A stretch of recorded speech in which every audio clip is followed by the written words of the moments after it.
want to welcome everybody to the Budget Committee's hearing on the President's Fiscal Year 2027 budget request.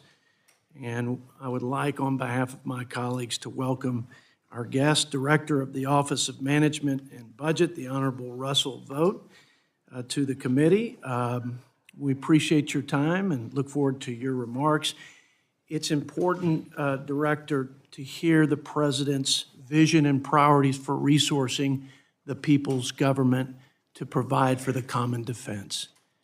It's important to hear about the President's vision and priorities for stewarding the people's treasure to promote the general welfare of the public. And it's important to hear the President's vision and priority for resourcing the government to protect and preserve our children's future and to secure the blessings of liberty for the next generation. That's why I think this is the most important committee in the United States Congress, Russ. And that's why meetings like today and discussions and debates like today, I think, are paramount for the governing of our great nation.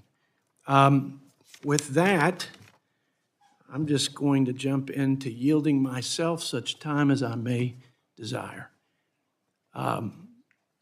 Okay, no notes here, just some thoughts. We've done well to have some constructive conversation and have civil tone. Today, I suspect, will be a little more amped up. And I'm pretty amped up myself. I hope we hear honest, constructive comments and good faith debate, but I suspect we're going to hear some spin. I anticipate we'll hear some false narratives and fear-mongering, conjecture, and even flat-out misrepresentations of the truth. That's what I expect, sadly. I hope that didn't happen. But what I think is important, Director and colleagues and ladies and gentlemen, is that we put out what I believe is factual context to this conversation. Russ, I don't know of a president in my lifetime, maybe in history, but in my lifetime, that has inherited such a complete and utter mess as President Trump did in January of last year.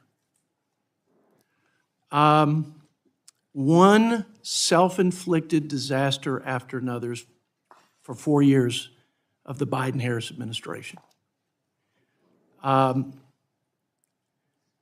Utter lawlessness, incompetence,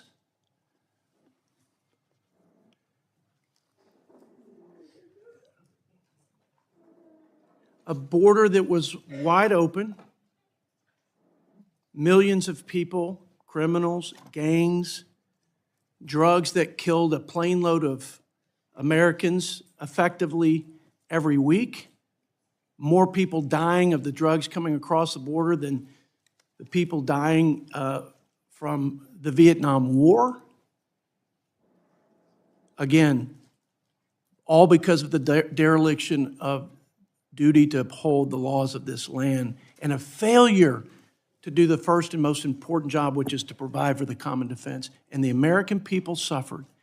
Our resources were drained, our safety was jeopardized, and there was no rule of law, the cornerstone of any civil society. We had feckless foreign policy. The withdrawal from Afghanistan was a dumpster fire. We didn't do anything to preempt or prevent Vladimir Putin from invading Ukraine. We were spending our time at the Pentagon teaching our troops a master class in pronouns in the era of transgenderism, and we were socializing our troops in radical ideology instead of preparing them to fight and win wars and to restrain evil. And the result was we had a much more unstable world. I think we were made a mockery by our enemies. And finally, we saw unbridled spending, about to $8 trillion, record deficit spending. If you add in the additional cost of interest that went skyrocketing, it's about 12 trillion overall. We had a weaker economy, recessionary economy. We had a cost of living crisis that we haven't experienced as a nation in almost a half a century. We were paying people not to work. The failed policies and the spending that created this unaffordability crisis was that we were paying people not to work. Let's remember this. We were bailing out union pension funds without fixing it, bailing out schools that didn't open for our children. We waived work requirements for able-bodied adults in every welfare program, while we allowed tens of billions of dollars to be drained from these important social programs for our citizens by illegal immigrants in this country, millions of them. The list goes on. We taxed and regulated our job creators. And again, the most regressive tax in my lifetime was the 20+% increase in prices for working families. Trump comes in, you and the team, in 1 year, secure the border, stop the flow, deport criminal aliens, broker a peace deal in the Middle East, provide the greatest investment in national defense in the history of our country, pull down the drain and the drive of our deficit and looming debt crisis in mandatory spending by rooting out waste, fraud, and abuse to the tune of about $1.5 trillion, constrain spending on the discretionary side, cut taxes, cut spending at historic levels, open up domestic energy production. We had lower interest, lower inflation, a growing economy, wages are up, people putting more money in their pockets before my Democrat colleagues shut the government down over a COVID-era fraud-ridden program to expand a failed underlying policy of Obamacare. That was the first shutdown before the shutdown that we're in today. We would have been at 2.5% plus growth. We were made a mockery, derided for putting that assumption in our big, beautiful bill. But that's exactly what CBO said where we'd be. Over the 10-year budget window, that's $1.5 trillion to reduce the deficit. So there is a reason that CBO, in their recent report, 6 months into this fiscal year, shows a 10% reduction in our deficit. It's been decades since we've seen that. 10% reduction in our deficit because of growth, because of rooting out waste and bending the curve on mandatory spending and controlling cost and cutting wasteful and unnecessary spending on the discretionary budget. And because President Trump decided to lead on the world stage with respect to trade and give our workers, manufacturers, and farmers a head-to-head fighting chance at trade deals. And the revenue helped shore up our balance sheet. So I'm pleased with what the president has done. I'm proud he's our commander-in-chief. I'm going to hear and think we'll hear a lot about a war of choice. Let me tell you something. It's a choice to play patty cake and have a policy of appeasement with a jihadist, genocidal, radical terrorist regime to the point that they are knocking on the door of having a nuclear weapon. And that is what we've seen, not just from our Democrat colleagues or Democrat presidents, but for almost 50 years. So yes, we choose to defend our country's interest and protect our homeland and the American people from serious and imminent threats. And I've said before, I pray to God that whether it's a Democrat or Republican in the Oval Office, when they get those briefings, they're willing to put politics and personal interests aside and do what's right for the country. It's not easy. It won't be easy. But it never is easy to do the right thing in this town, Russ. So thanks for being here. That's the context. I think this budget of yours shows directionally that we're going to continue to do that and double down on it, right? Reduce wasteful spending, invest in our defense, and continue to promote the growth that we so desperately need. And all boats will rise on that prosperity. With that, I yield time to my colleague and ranking member, Mr. Brendan Boyle. Well, thank you, Mr. Chairman, and thank you, Mr. OMB Director. I didn't know how shy you were until the last 15 months when you weren't before our committee, but do appreciate you taking the time today. You know how bad this economy is when we hear Joe Biden being invoked, we hear trans people being invoked. I was waiting for Jimmy Carter to be blamed next, but apparently we didn't get quite there. Let me just do a reset and present to you a set of facts, a set of data. Right now, according to opinion polls, the approval of the economy of the American people is at its lowest level since 2008, the Great Recession. 29%. An average of the last three polls shows 30% approval. Disapproval over approval of this administration's handling of the economy, more than 2-to-1, disapproval over approval. The Michigan consumer data, consumer confidence level, the lowest level ever recorded, even lower during COVID, even lower during the Great Recession, or even lower than during the Great Recession. If you look at the job creation over the last 15 months, there's one thing missing, and that's job creation. We have been in a jobless economy over the last 15 months. Inflation, which actually, even though there's no question, we had an inflation crisis, not just in the United States, but all throughout the world after the COVID pandemic in 2022, after the pandemic had ended. Every single month in 2024, inflation dropped over the preceding month. What happened around April of last year? Liberation Day? Inflation was liberated. You saw inflation begin to increase, and every single month we've seen inflation increase. And gas prices. Yesterday, I was in Northeast Philly, where I'm from and where I live, a working class part of the city of Philadelphia. Was in front of a gas station. The gas at that particular location was $4.11, which is slightly lower than the average nationally and in the United States of about $4.15 a gallon. 6 weeks ago, that same gas station was under $3 a gallon. We've seen over the last month the largest increase in gas prices in my lifetime, in the lifetime of most people here.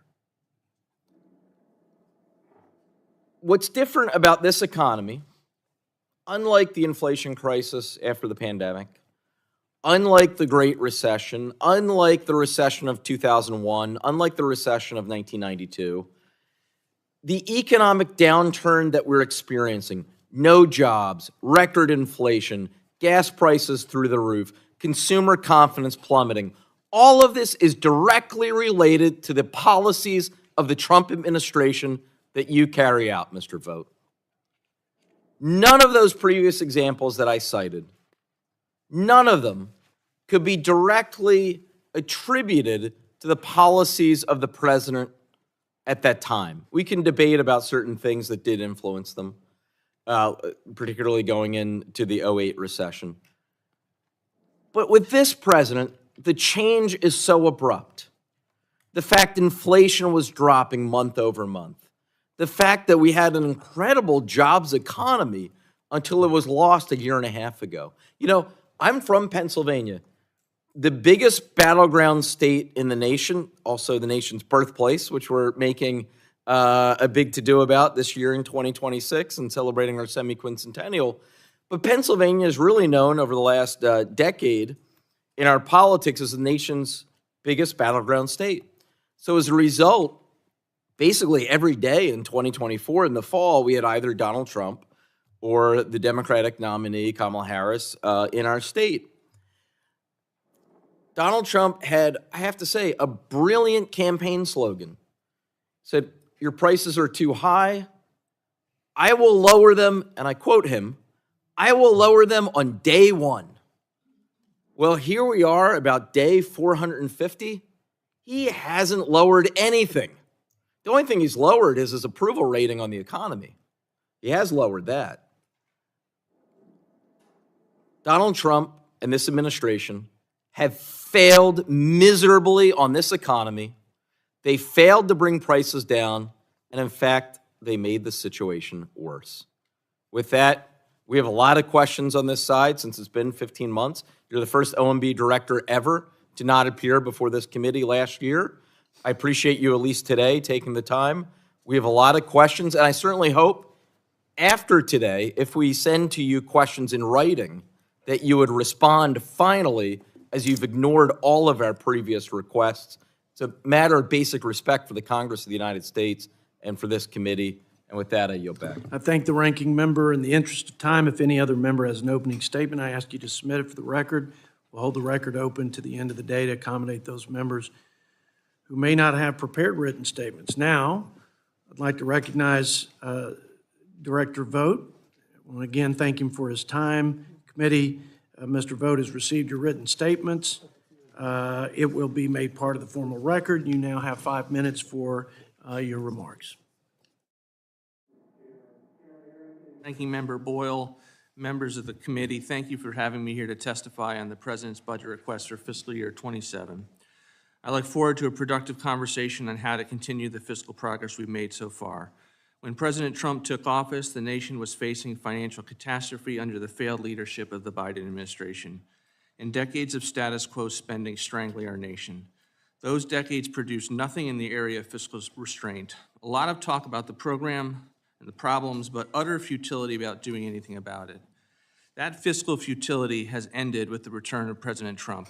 In just 1 year, the Trump administration and Congress have made historic progress on righting our fiscal ship, the speed and scope of which have not been seen in Washington for many years. The President drove enactment of the Working Families Tax Cut Act, which is a once-in-a-generation legislation to end fiscal futility, invest in critical priorities, and cut taxes for working Americans. This bill bent the cost of... Mr. Vought, just hold on for a second.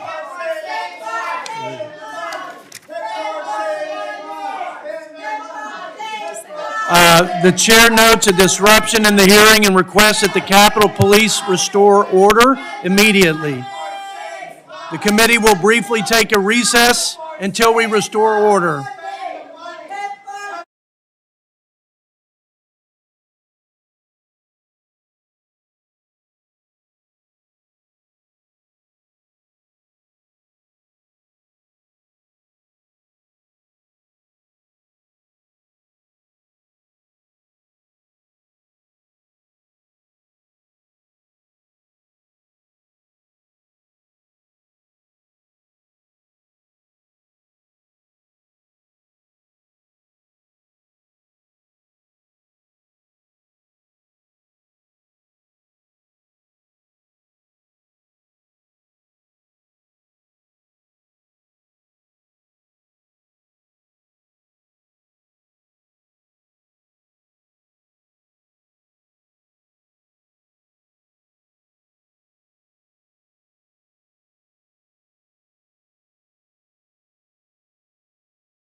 Shut the door, please.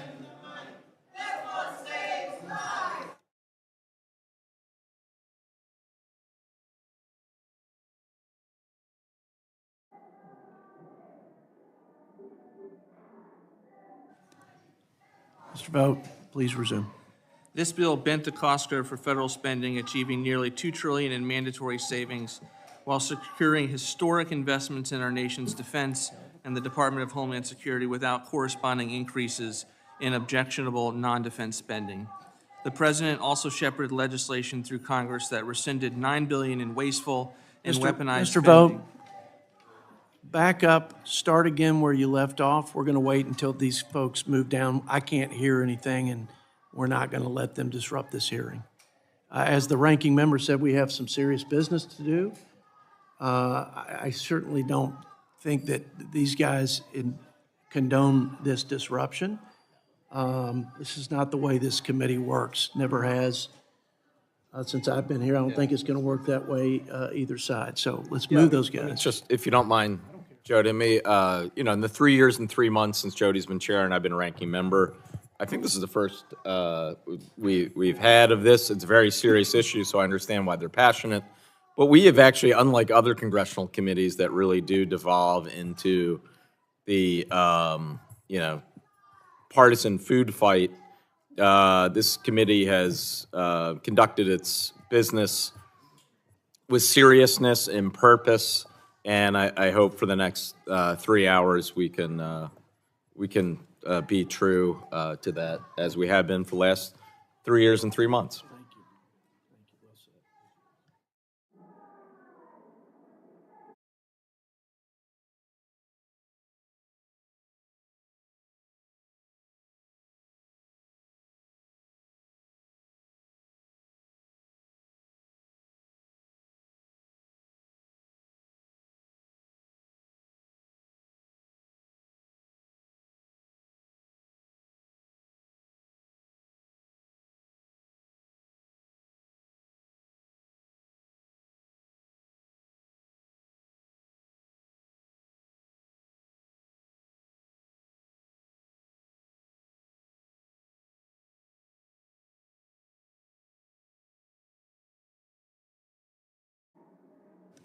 Okay, I think we're in a better spot. Speak loudly into the mic, and let's proceed. The President also shepherded legislation through Congress that rescinded $9 billion in wasteful and weaponized spending, which was the first standalone rescissions package enacted by Congress since 1992. He canceled $3 billion in excessive spending that was wrongly designated as an emergency by the Congress and executed a historic pocket rescission to eliminate $5 billion in wasteful foreign aid. Upon signing this year's appropriations bills, President Trump continued to bring discretionary spending under control. The full 2026 appropriations bills enacted the first real spending cut in over a decade to discretionary spending. It rooted out wasteful spending that the administration identified across federal agencies. The enacted bills reaffirm administration policies to eliminate ineffective federal agencies that do not serve a useful purpose. For example, the bills eliminated all programming for USAID as the administration works to fully shut down the agency after decades of mismanagement and abuse. This also included the complete elimination of the Corporation for Public Broadcasting, which funneled billions of taxpayer dollars into biased and woke program at NPR and PBS. We look forward to working with you to achieve even more progress in the next appropriation cycle. This budget builds on the President's vision by continuing to constrain non-defense spending and reform the federal government. The budget proposes a 10% cut to non-defense compared to 2026 levels. Within this total, the budget maintains investment in border security and immigration enforcement. It delivers on the President's commitment to support law enforcement and combat violent crime with a 13% increase to the Department of Justice, and honors the nation's sacred obligation to our military veterans. In addition, this 2027 budget eliminates wasteful Green New Deal projects that are dependent on foreign supply chains, returns control of education back to American families, and roots out waste, fraud, and abuse in programs both at home and abroad, ensuring that every taxpayer dollar makes Americans safer, stronger, and more prosperous. The budget simultaneously builds upon the historic $1 trillion fiscal year 26 defense top line by requesting $1.5 trillion for 2027, a 42% increase as promised by President Trump last year. The 2027 budget will ensure that the United States continues to maintain the world's most powerful and capable military as we grapple with an increasingly dangerous world. It is a sizable increase, and I want to explain that. It is meant for significant paradigm-shifting investments. For instance, the President and his Department of War are exhibiting tremendous leadership to build ships, planes, drones, munitions, and satellites faster without the backlog of status quo. For the industrial base to double or triple and build more facilities, not just add shifts, it requires multi-year agreements to purchase into the future. That cost has to be booked in this first year.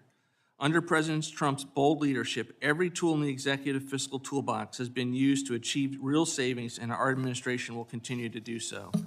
A historic paradigm shift in the budget process is occurring, and it is producing real results for the American people. Fiscal futility is over. Now that our fiscal ship has finally turned and is facing the right direction, I look forward to working with you to continue to move it forward. We have much work to do. Together, we will achieve significant savings while implementing the President's bold vision. I thank the gentleman, Director Vought, and we'll now move to Q&A, and I will yield myself 5 minutes. So, Director Vought, you heard my ranking member put forward some economic metrics to compare and contrast 4 years of Biden-Harris and the first year of the Trump administration. The average inflation rate, it got as high as 9%, but the average was 5%.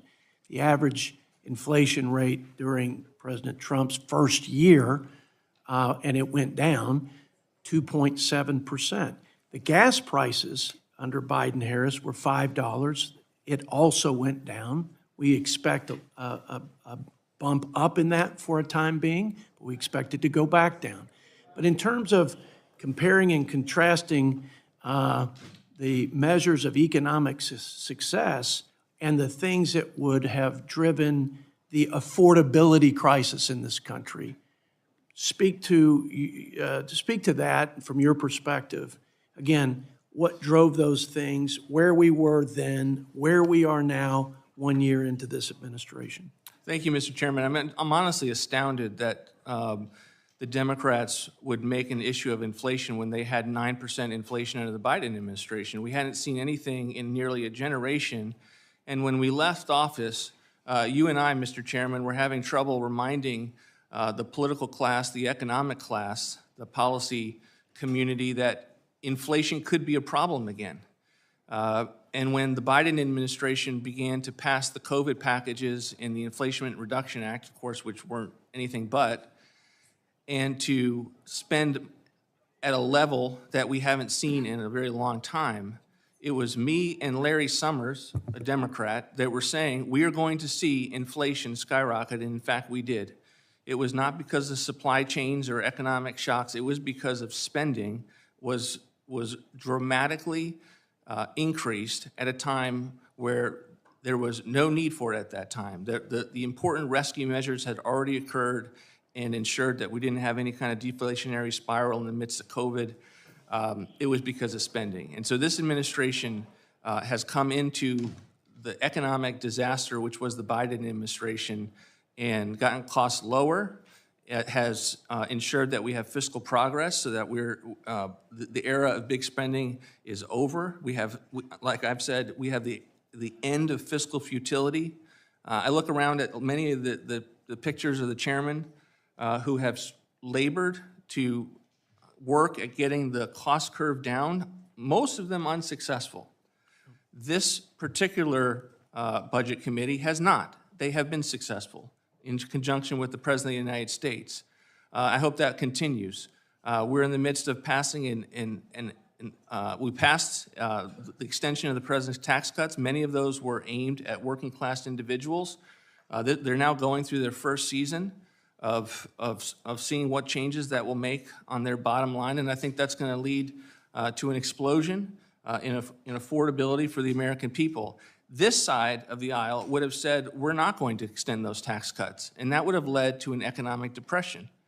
The notion that you're going to raise people's taxes by 30 and 40% and not impact the economy is simply not true, and it's a dishonest debate to be able to say that one side didn't want to extend tax cuts and cause the inflation is somehow going to be a better steward of economic gain and growth in this country than the one that is existing in the White House right now under President Trump's effective leadership. So we stop the reckless spending, we bend the curve on the fraud that is sapping these entitlement programs and safety nets for those who need them the most. What you will hear and what I've heard now for as long as I've been in this position, at least over the years, or the last year since the president has been in the Oval Office, and certainly during the big, beautiful bill debates, was that we were cutting much-needed programs for vulnerable American citizens. But the CBO, the nonpartisan CBO, put out a missive that outlined the people, the millions of people who were ineligible or illegal or who were healthy, able-bodied adults refusing to work, again, that were draining the social safety nets and the tax dollar and hard-earned treasure of the American people. Any comment on just the waste and fraud focus, and then I'll move on to the ranking member's question. I mean, it was historic welfare reform that the Congress passed and the president signed into law. Just to give people a reminder, historically, you had President Clinton sign into law welfare reform with a Republican Congress. Those historic reforms, which led people to get off of welfare, experience the dignity of work, led to lower caseloads with one program, TANF, cash assistance, was then added to Medicaid and to food stamps. Historic reforms. And we're going to see the benefit of that with people getting back to work. Remember, this is the able-bodied population within Medicaid. This is not those that can't work. This is the able-bodied population in Medicaid that can work. And it will lead to people that were ineligible for Medicaid previously and subject to fraud no longer being on the books. There were substantial reforms made to ensure that states tighten their roles and we get back in the business of having a social safety net that we can afford and is thriving for the American people. Thank you, Director Vought. Okay, I'm going to give my ranking member some extra time because I know I went over, and then I'm going to be, unusually disciplined on the clock. But you get some extra time, just in fairness. Okay, so your Q&A for 5 minutes plus. All right, thank you, Mr. Chairman. I want to, there are a lot of areas I would like to get to, but between me and my colleagues, at least on this side of the dais, I think we'll get to them all. Let me start by reminding people back 9 months ago what President Trump called at the time, though he wants to rebrand it and never talks about it now, his one big, beautiful bill, though it has been known by many other names. That piece of legislation, despite your rhetoric about this budget committee succeeding on deficit and debt, according to the Congressional Budget Office, as well as other nonpartisan groups, both left of center and right of center, have said that single piece of legislation adds more to our deficit and debt than any other piece of legislation passed by Congress in American history. In addition to the over $4 trillion it adds to our national debt, it eliminates health care coverage for more than 15 million Americans, according to the CBO. The Kaiser Family Foundation says it's actually more than 17 million Americans who will lose their health care. Are they really all, according to you, really? You're going to sit here with a straight face and say they're all illegals, they were all defrauding the system? That's actually your position? Yes. With regard to the people that have lost, I mean, that's laughable. I'm sorry, I'll give you a chance to respond. You had a number of issues with regard to your comments there. Wait, let me Number one. Sorry, wait, well, reclaiming my time, I just want to be clear. I'm citing, we acknowledge, the CBO figure, that's where I'm getting the 15 million from, and the Kaiser Family Foundation says 17 million. You're saying None of them are legitimately on this, even though we had one of them actually testify before us I at didn't this say committee. all of them are illegals. I said there's also the benefit of people returning to the workforce because they are able-bodied individuals, or they should not have been on the system regardless because of the inability to address fraud in the aftermath of the Okay, so they're Affordable all Care either Act. illegals or defrauding the system. Well, that's certainly not a provocative statement that we have fraud all over the country, is it, Mr. Ranking Member? Why are, I imagine there are fraud in all sorts of private and public sector areas, but the idea that 15 million Americans are about to lose their health care, the single biggest loss of health care in American history, mind you, not even during the Great Depression, did 15 million Americans lose their health care coverage. The idea that all of those people who are about to lose their health care are defrauding the system or are illegal immigrants, that is not supported by any facts whatsoever. Not working and are now working and getting the benefit of a job with employer-sponsored health care coverage. Look, these assessments by CBO and others are often very static. It's one of the reasons- I mean, it's right of center groups as well. Well, reclaim my time. I only have a few minutes, so excuse me. But it's not just CBO. I mean, right of center groups, left of center groups, nonpartisan groups. You're saying they're all wrong. I am saying that the budget community typically relies on static thinking, static scoring, current law baselines, and so you don't get an accurate picture of the extent to which the reforms that are being made are going to have a dynamic impact with better programs, more health care. For instance, $50 billion. Well, let me, before you get to the friends, I only have a couple rural minutes, so healthcare let me programs actually voted in. transition to my next subject, because I think I'll only have time now for this. The president recently said, I mean, he was talking about the record increase in gas prices thanks to him and his war of choice in Iran, but he diverted in a spontaneous, he's speaking extemporaneously in the White House just a few days ago.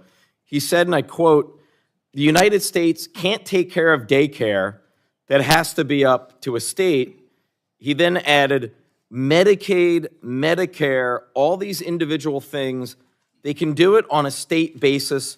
You can't do it on federal. So I'm just curious, from your perspective at OMB, have you taken any actions to turn Medicare back to the states? No, and the president doesn't want to do that with regard to these Well, important he said it. federal programs. I mean, Look, he he's said it. referring to, So you're disagreeing with what the president said? no, I'm saying that the president he's talking about fraud in these programs. He's That's talking not, he about- didn't mention, excuse me, reclaim my time. Nowhere, I have the full statement in front of me. Nowhere in front of me is the word fraud presented. What he was talking about, he later at a different part said, we have to pay more for wars, and instead we can't afford Medicaid, Medicare, childcare, things like that. And looking at the budget proposal, this is why I raise it, $442 billion, correct me if I'm wrong, $442 billion increase in defense. That's what you're asking for, about a 42% increase, is that right? Correct. For many paradigm-shifting investments that we need this. A 42% increase on what was already a record high for defense. And look, I serve as part of our U.S. delegation to the NATO Parliament. I am no pacifist. I believe in a strong national defense. I believe the United States, I believe the world is at its best when the United States is the strongest military. The idea that we're going to pay for a 42% increase in this military, in this Department of Defense, and at the same time cut Medicaid, Medicare, not pay for childcare, all of these things that the American people need, in the case of Medicare, have paid into, that is a reflection of priorities that are out of whack. And I see I've gone over my time. I appreciate your indulgence. So with that, I yield back. Thank you, Mr. Ranking Member. Without objection, I'd like to submit for the record this letter from CBO that confirms, in fact, that the One Big Beautiful Bill and the coverage impacts that have been discussed here, that those millions of people that were mentioned were either ineligible for the program, illegal immigrants, or they were able-bodied adults who refused to work. And then I'm going to submit this, which is CBO's final analysis that confirmed the same thing. So without objection. I mean, I don't, I'm not going to object to the submission of the letter. I do object, though, to your characterization of the letter. Everyone should read the letter. Absolutely. But nowhere has it been found by anybody that the 15 million Americans about to lose their health care are all illegal immigrants or defrauding the system. We'll bring it up when we have the next CBO oversight hearing, and we'll go through that letter in great detail, along with the facts that support it. With that, I'm going to yield to the Vice Chairman of the committee, Lloyd Smucker, for 5 minutes, then Lloyd Doggett, Tom McClintock, Bobby Scott. Thank you, Chairman. Thank you, Director, for being here with us. The ranking member mentioned he's from Pennsylvania. I'm from Pennsylvania as well. And I've talked to my constituents about how they feel or what they're experiencing under the policies of the Big Beautiful Bill, under the policies of your office and of the President, compared to what they were experiencing under the Biden administration. I can tell you that I am willing any day to put our record up against what they experienced during the Biden years. And I just want to remind listeners of what happened. 9% inflation, an average of 5%, meant that, and wages not keeping up, meant that working families literally lost about a month's worth of the entire year of spending power. And so they really felt it when they went to the grocery store. They filled their tanks with gas. It just simply had become unaffordable for them. And what I'm really proud of under the policies that we've advanced with your help is that we are now in a period of time when wage growth is outpacing the increase in cost of goods. And so this started, I think, back in June. Maybe you could clarify that for me. But over time, people are feeling like they're in a better position due to the policies of this administration.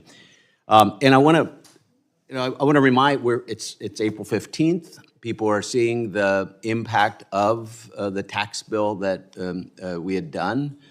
And so it's maybe appropriate that you're here on this day, because I think we can be very proud of the assistance and the help that we've given to working families all across America.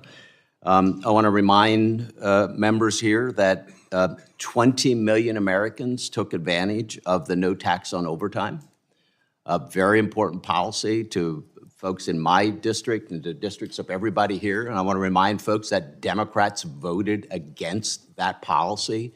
Millions of Americans took advantage of the no tax on tip. I can talk to a lot of them who are very grateful that they're able to keep more of their hard-earned dollars.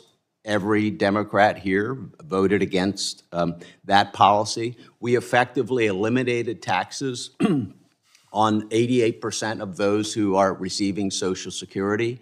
Every Democrat here voted against that policy. And in fact, we prevented what would have been the largest increase on middle-income Americans when we passed the One Big Beautiful Bill. And every Democrat here voted against that policy. The Republican Party, through that bill and other things that we've done under this administration, is the party that is working to improve the lives of working Americans all across the country. They're feeling better because of that, and I'm very proud of the work that we've done. To the questions that the ranking member had asked regarding the individuals on Medicaid or health care who he alleges will lose their health care coverage, we put in place provisions that prevented illegal immigrants from accessing taxpayer dollars. Democrats voted against that.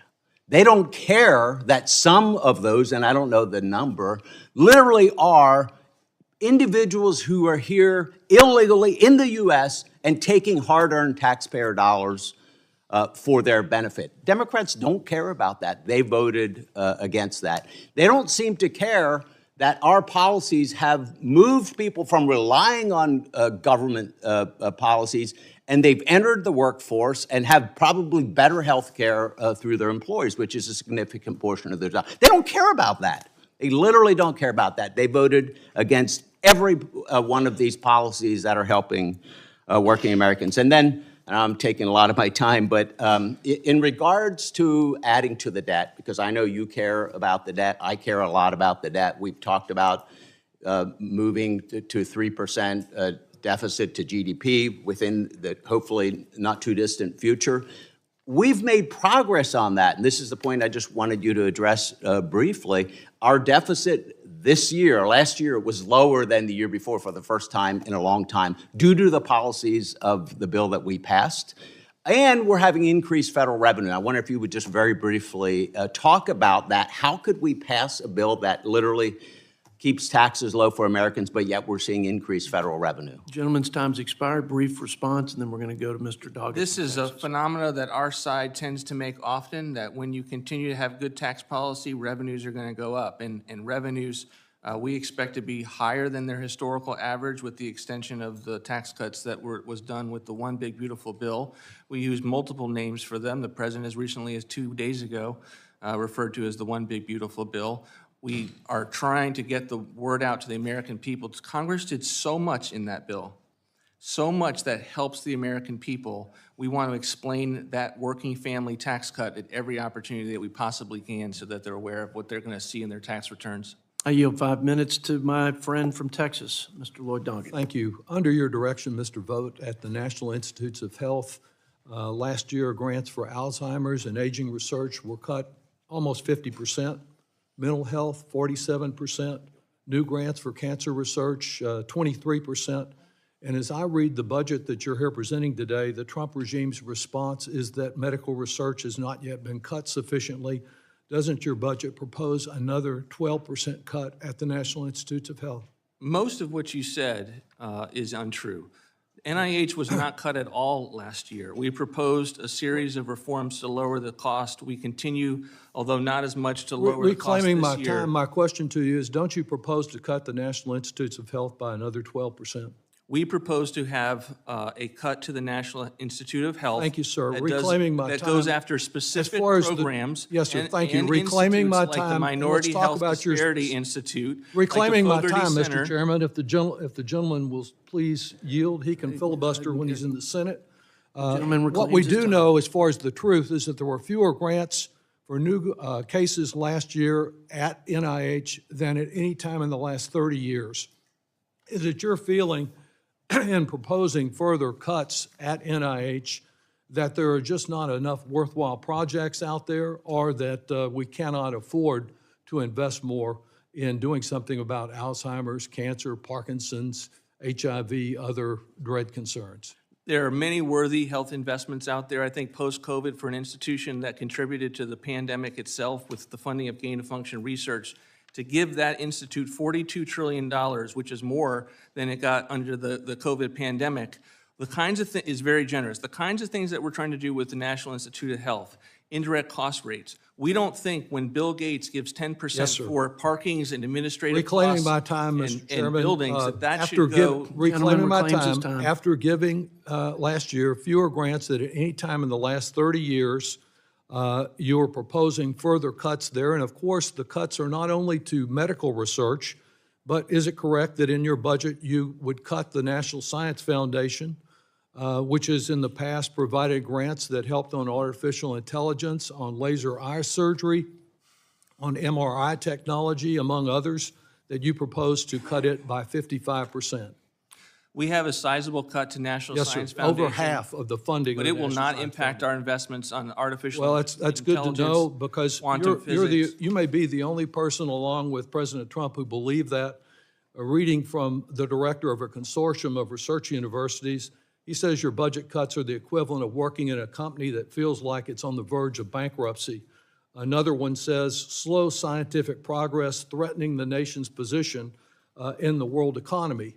And that's one of my concerns, because when you eliminate these research budgets, you impact long-term economic growth. Are you aware that one international organization has recently said already the United States has fallen behind China when it comes to research? We have no doubt in our mind that we are going to still be the leading innovator, funder of research, both private and public. Our view is that we want to make sure that there's a dollar that's actually well Yes, sir. spent on research Thank you and not very much. blown. I'll accept that as you're disagreeing with the international organization that says we've already fallen behind China. Do you agree that the impact of federal research dollars helps to stimulate private investment? In fact, one estimate is every federal dollar generating 8 times as much in private investment on research. Mr. Congressman, I don't think the Fogarty International Center, which is at the NIH, should spend $224,000 for a survey on how Buddhism creates HIV stigma in Thailand. That's what your hard-earned tax dollars is going to fund under the guise of research investment. I don't think $20,000 should go to a value ship. That's to fine, Mr. evaluate- Vogt. Thank you. It's fine that you go through and eliminate any project like that, but that doesn't justify providing the fewest number of grants for these key dread diseases in 30 years.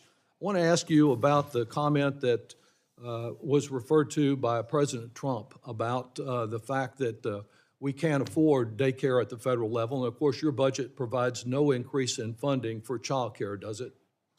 We flat fund childcare, which you would Flat-funded. not get And from you the also question that you eliminate both the asked. program, do you not, that provides assistance for some people with heating and air conditioning, the LIHEAP program. You terminate that entirely. It is a historically fraudulent Do program. you terminate it entirely or not? We do not have funding for LIHIP because Yes, we sir. believe in the moment where we are Fortunately, fighting though, fraud. of all the many things the president says he wants to cut, you have not gotten to Medicare in this budget yet. We I guess don't that think will be the LIHEAP- next one. we don't Pre- think That's LIHEAP coming up funds- next is Medicare because, as the president said, that's a state function. Well, many of us believe it's a vital program to protect the health of our people. We don't want to see what happened to it, what happened to Medicaid already and to the Affordable Care Act happens to Medicare, and that's very much what's at stake here. I yield back. Can I address that, Mr. Chairman? 30 quickly. seconds. We do not believe that LIHEAP should go to incarcerated individuals and dead people. It is a notoriously fraudulent program by the same experts that the ranking member continues to cite on a number of other issues. Well, I'm sure the dead people argument applies just about as much as it did to President Trump's claim that people that were gentleman's time 350 has years old expired. were getting Social Security. It's Gentleman's- all phony. My friend from Texas, time has expired. Gave the gentleman an opportunity to answer your question and respond. Mr. Tom McClintock, you have 5 minutes. Well, thank you, Mr. Chairman. If I were the ranking member, I'd be very careful about reproaching this administration on inflation. We need to remember every dollar that you had the day that Biden and the Democrats took power was worth only 79 cents the day they left office. Compare that to Trump's first term, every dollar when he took office was still worth 92.5 cents when he left office. And since he's returned to office, a dollar on Inauguration Day is still worth 97 cents today. That's still too much inflation, but it's a fraction of what we suffered because of the spending spree that the Democrats unleashed and that produced the worst inflation that Americans have suffered in 40 years. He's correct that gas prices have increased to more than $4 a gallon nationally as a result of the international supply disruption, but that's brief and temporary. If the ranking member is concerned about long-term gas prices, I invite him to come to California, where the Democrats' war on fossil fuels has caused the highest gas prices in the United States. It was $6.19 a gallon yesterday in Sacramento. And that's a long-term problem caused by the very policies that his colleagues advocate nationally. Mr. Vogt, I don't need to lecture you about the precarious condition of our nation's finances, and I believe the domestic reforms that you're proposing are an essential element in restoring fiscal responsibility. But I take a very different view of grants and subsidies than Mr. Doggett. In my view, grants and subsidies are the root of all fiscal evil, specifically grants to politically connected organizations where there's little oversight or accountability, grants to pay for local projects that benefit one community at the expense of another. If the federal government needs a good or service it can't produce itself, it ought to send out an RFP, award a contract to the lowest responsible bidder, and then hold that bidder accountable to the terms of the contract. Subsidies cost us hundreds of billions of dollars. They substitute the consumer judgment with the judgment of politicians, which both reduces the quality of life of Americans and the overall prosperity of our country, and again, goes to well-connected business interests. How do you see things, and how does your budget rein in this waste? Thank you, Congressman. This is one of the areas where we've really tried to tighten how federal dollars are spent, looking at NGOs that are the ones that are sending this money out the door. Many of our concerns on the foreign aid was because they were going through NGOs that don't share this administration's perspective on a host of issues.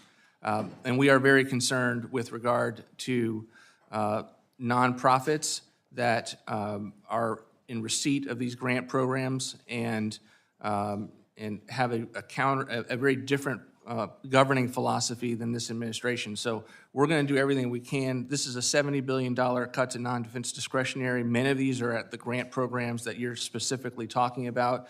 When you're $39 trillion in debt, you can't begin to deal with the non-defense side if you're not willing to pull back on these grant programs that, unfortunately, even if you were to assume that they're a dollar spent is a dollar advertised, when you dig into it, you find that that's quite frankly not the case.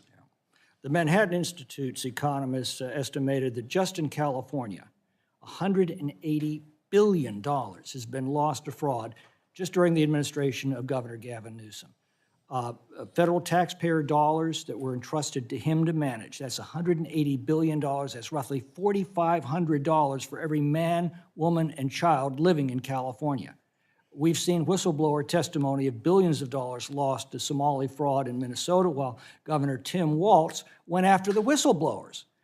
We've heard an audio tape of Minnesota Attorney General meeting with Somali fraudsters as they assured themselves that they had each other's backs. Their words. How much do you estimate is lost to fraud in these programs, and what are you proposing to do about it? Our administration cares deeply about the fraud problem that we have in this country, particularly in many blue states across the country, as we've seen in Minnesota, that you identified in California. We've established a fraud task force with the vice president in the lead, and part of that is to remove government barriers that may be working to be able to ensure that people are prosecuted for fraud or that they don't have the resources to investigate it in these programs. We want to make sure the Department of Justice is going after fraudulent claims. We want to make sure that the agencies have that resource, and we want to get after this. We believe that fraud destroys the American people's view of government. Quite frankly, if you're on the other side of the aisle, I think it destroys people's view of what the social safety net should be. And so it's vital on a bipartisan basis that we get after the fraud in our country, and this administration is going to do it like never before. But as we learned from the Ellison audio tape, it does enrich their supporters. Yield back. Mr. Bobby Scott from Virginia for 5 minutes. Thank you, Mr. Chairman. Mr. Chairman, you outlined the Biden administration. I want to reiterate some of the things that the ranking member said, including out of 48 months in the Biden administration, 47 of those had job growth. The only month that there was a job loss was the month that Trump had come in and actually was president for a significant part of that month. On average monthly gain in jobs, about 300,000 over the Biden administration.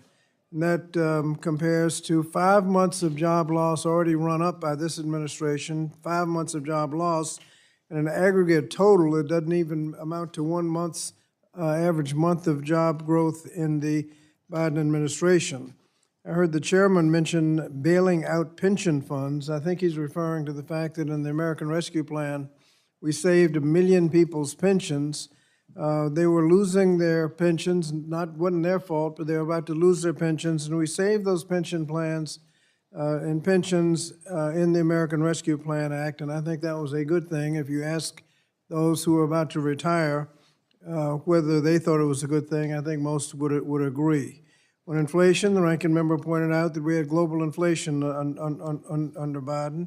The American Rescue Plan Act and the other spending, I think most experts said, added a little bit of marginal inflation, but the spending also included in the American Rescue Plan Act for families of four, about $5,000 in stimulus checks, $6,000 in child tax credits.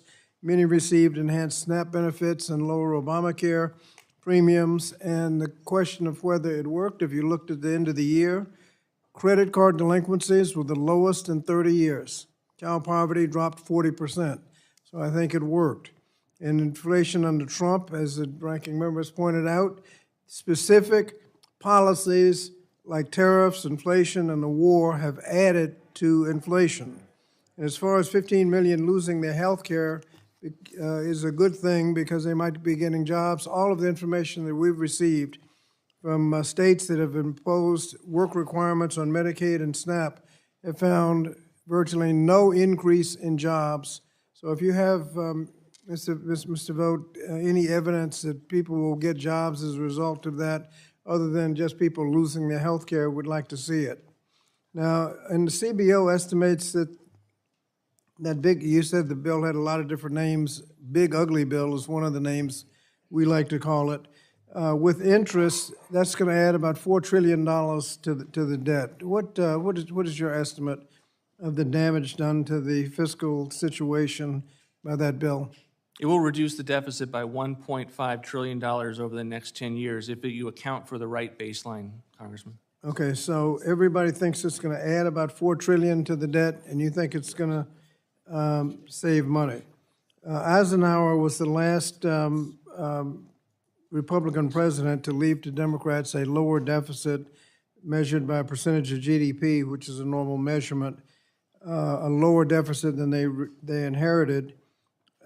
Does this administration plan to leave a lower deficit than the one they inherited? And if so, are tax increases part of that plan?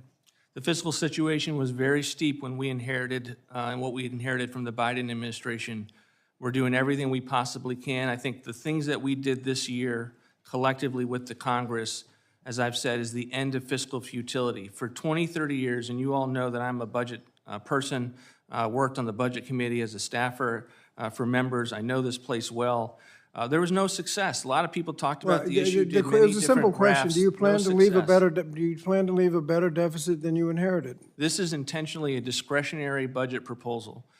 We don't give you what our deficits long-term are. Let me ask every another year. question. What does the budget assume for the future of the Department of Education, especially the Office of Civil Rights, if Congress fails to vote to abolish the department? Well, as you know, in this budget, we both reflect the fact that we're trying to close the Department of Education, but that substantial resources will continue to flow to communities for education. There's only a 2% reduction in this budget for that particular department. And what's interesting about the bill that thankfully you all voted for is that you voted to endorse many of the restructurings that we did. You voted to eliminate USAID. You voted not to have Corporation for Public Broadcasting when you voted for that omnibus bills, those bills that worked its way through. And so our belief is that we make as progress on the ground with these agencies, Department of Education included, with interagency agreements to transfer work where we think that can be better done, that we're going to make the case to Congress in a way that affirms and enacts those reforms long term.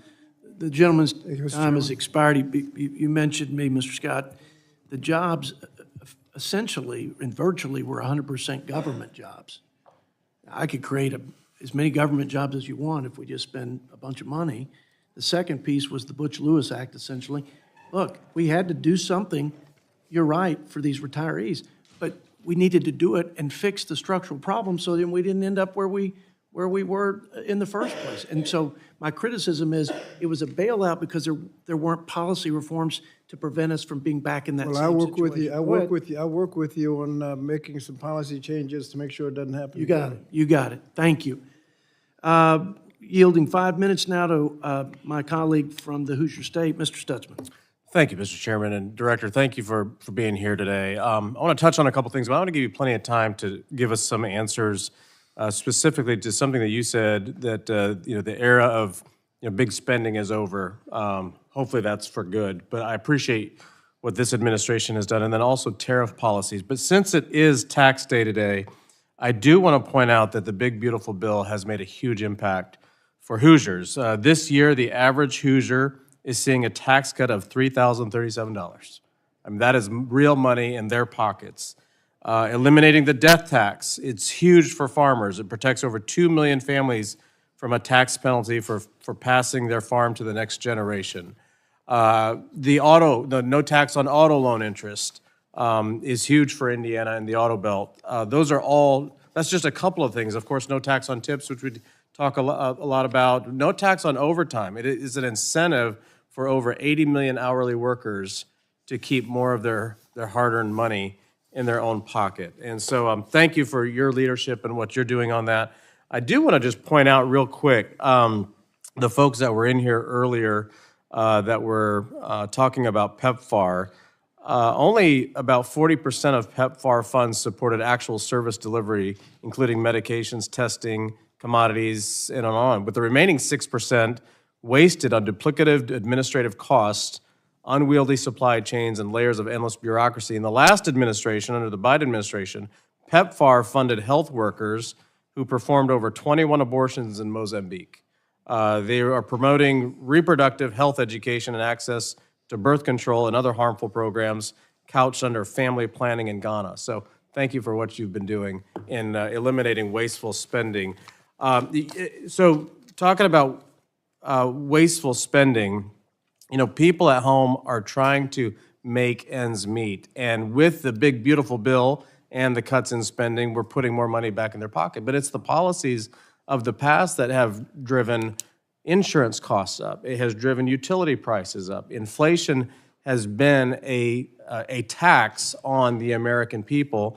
And what the big, beautiful bill and what you're doing with the administration is bringing those costs down. Can you talk a little bit about tariff policy broadly and how we should look at that? And then also, you talked of the end of big spending and where we're saving dollars for the American taxpayer. Sure, thank you, Congressman. I mean, tariff policy is a part of how we believe we need to address the fiscal situation of the country, along with spending reductions, along with savings and reforms. And I don't want to suggest that the work is over with regard to spending. We have a lot to do. I'm a balanced budget guy. This administration is typically always putting forward budgets that are getting to balance over some period of time.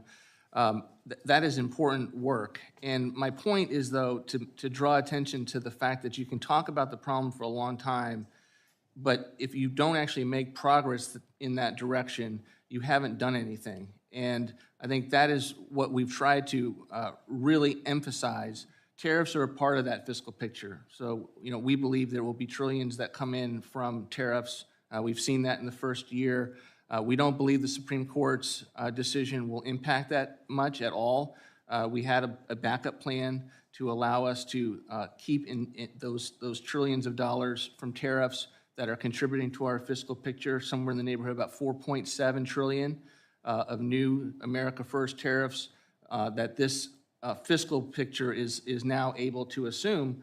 And as a result, along with the spending reductions in the One Big Beautiful Bill, the trajectory from the non-defense side of what you all were able to vote on to end, or hopefully soon end, this fiscal year, we came into office with $32 trillion staring us in deficits. We've got that down in 1 year to $18 trillion. I think I'll probably hear a theme, which is we have a lot of work to go, but we've gotten a lot of work done, and we will continue to do that work as evidenced by this budget with savings and reforms wherever we can find them. Yeah, thank you. Well, in the long run, I would love to see us move away from income taxes, especially since today's April 15th. I know there's a lot of discussion around tariffs on our side on how they affect the American people, but I think that it balances and it levels a playing field, especially with China and competition. I come from a manufacturing district, and how they can, pay low labor costs. Their utilities are subsidized. They can produce much cheaper because that's the way they play compared to us. And I think tariffs is a way to level the playing field with a country, especially like China. So thank you again for your leadership on these issues. Gentleman's time has expired. I now yield 5 minutes to my colleague, Mr. Scott Peters from California. Thank you. Director, thank you for being here today. The Impoundment Control Act of 1974 says that the executive cannot unilaterally withhold congressionally appropriated funds without a rescission or deferral request submitted to Congress. Director, has OMB withheld or delayed the obligation of funds appropriated by this Congress without submitting rescission, or deferral notices? We have fully complied with the Impoundment Control Act. As you probably know, we are Right, not just- fans of the Impoundment Control Act. We think it's unconstitutional. The president ran against it. Okay, but you can However, answer we the have question. complied with it. Did you withhold congressionally appropriated funds without a rescission or deferral request submitted to Congress? That's yes, right? Not in violation of the Impoundment Control Act. We have. Did you ever submit We've done rescission or programmatic did you ever reviews submit of various programs Did you ever across the submit government. rescission or deferral requests to Congress? Have you We submitted any? submitted a rescissions package last year, and actually two. We continue to do programmatic reviews To Congress? of programs. That is not a withholding under the Impoundment Did Control you Act. submit it to Congress? We don't need to submit, if we're, did not. Congressman, if we're just assessing a program for waste, fraud, and abuse. I understand you don't think you have to, but I'm just trying to establish you did not, right? You did not, Well, correct? we submitted rescissions bills to Congress last year, Okay. 2 of them. But not deferral notices that you were withholding? They're not deferrals under the Impoundment Control Act. Okay. The Government Accountability Office has already found that the administration illegally withheld nearly $8 billion in NIH grants, $7 billion for funding to support K-12 public schools nationwide, and hundreds of millions of dollars for Head Start programs across the country. Do you dispute GAO's findings? Yes. GAO is typically wrong. They're very partisan. They are typically on the exact opposite of wherever the Trump administration is. Unfortunately, I know you all look to them. They are a branch of the legislative body. We have a very different view with regard to the merit of their opinions, and so it's not surprising me that they have a different view on that. Do you have a legal opinion on that? We defend to the hilt all of our legal decisions. Most of the time, with regard to GAO, we Have don't you have gotten to a do this. formal legal opinion on that? Actually, most of the time, we will put out from OMB a defense in response of any of the GAO. Not always, but we try to be very forward-leaning and articulate because we feel like we have the moral and legal high ground every time we make a decision. I'm sure you feel like you have the moral and legal high ground. I get that impression. I would just ask Mr. Chairman, for the record, that we add, without objection, if we add the decision from GAO of August 5 and July 23 on Head Start and NIH impoundment. Without objection, so ordered. You know, I understand that the GAO's part of the government you don't like. We don't get to decide what parts of the government we follow and we don't. We have laws that are there for a reason, and I guess we should expect that you would abide by those procedures. But you know, whether it's tariffs or the war or the way you've manipulated the budget, the administration just does not want to deal with Congress. And I have to say to my colleagues in general that we've reached a point where if something's not going well in this administration, the response is not, let's do something different. The response is, well, Biden did it worse. It is absolutely irrelevant. Joe Biden is gone. You guys won that election. We don't dispute the results of elections. You won the election. Joe Biden's gone. Our job is today, what do we do in 2026 to make things better? And this budget will not meet that 3% target that we set without aggressive growth assumptions, which I don't think we're going to see. But why are we talking about Joe Biden? Joe Biden's been gone for 2 years. Doesn't matter. Doesn't matter. The other thing I'd suggest is, one of my colleagues, Mr. Smucker, said Democrats don't care about fraud. And I just want to just call that out a little bit because if Mr. Smucker and I sat down together, I think we could have a discussion about fraud. I think we do care about fraud. We want to know what's real fraud and what's not real fraud. But I ask you not to question my motives. Don't say that. I will pledge to you that I will bash your policies. I think you guys are wrong. I think you're wrong, but I don't question your motives. I think everyone in this room is a patriot that wants to do the right thing for the country. And when we make each other our enemies, the Democrats versus the Republicans, this is the weakest that we can create, the weakest situation we can create for this country. When we are really not thinking of ourselves as colleagues, but as enemies who don't care about stuff, I think that's really something we should stay away from. And I think I'm sort of least worried about Mr. Smucker because he's a friend. I know him, but I hear this all the time. Let's not question each other's motives. I think you guys are really wrong on the policy. I don't think that what you're doing is good for kids, but it doesn't mean I don't think you care about kids. I just think you're wrong on the policy. And so maybe if we can get away from questioning each other's motives, we can start to get back to a level of collegiality that maybe we can focus on policies. But it is 2026, folks. It is not 2023. It is not 2024.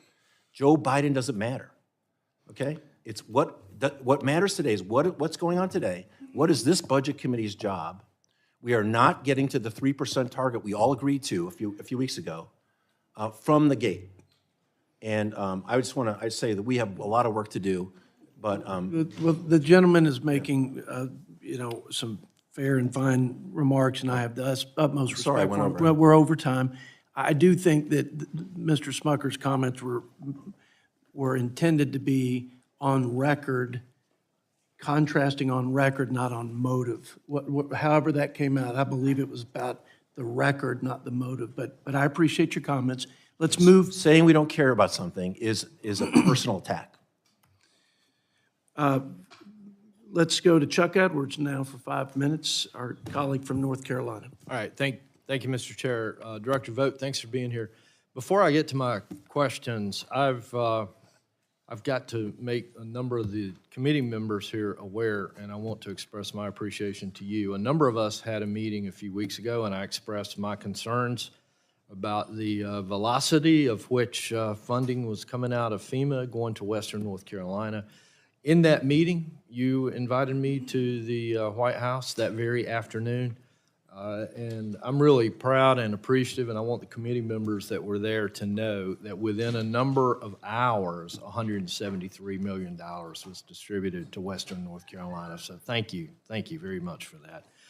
I've got more questions than I'm going to have time, so I'm just going to jump right in. The president's budget currently reduces CBGD funding by $3.3 billion.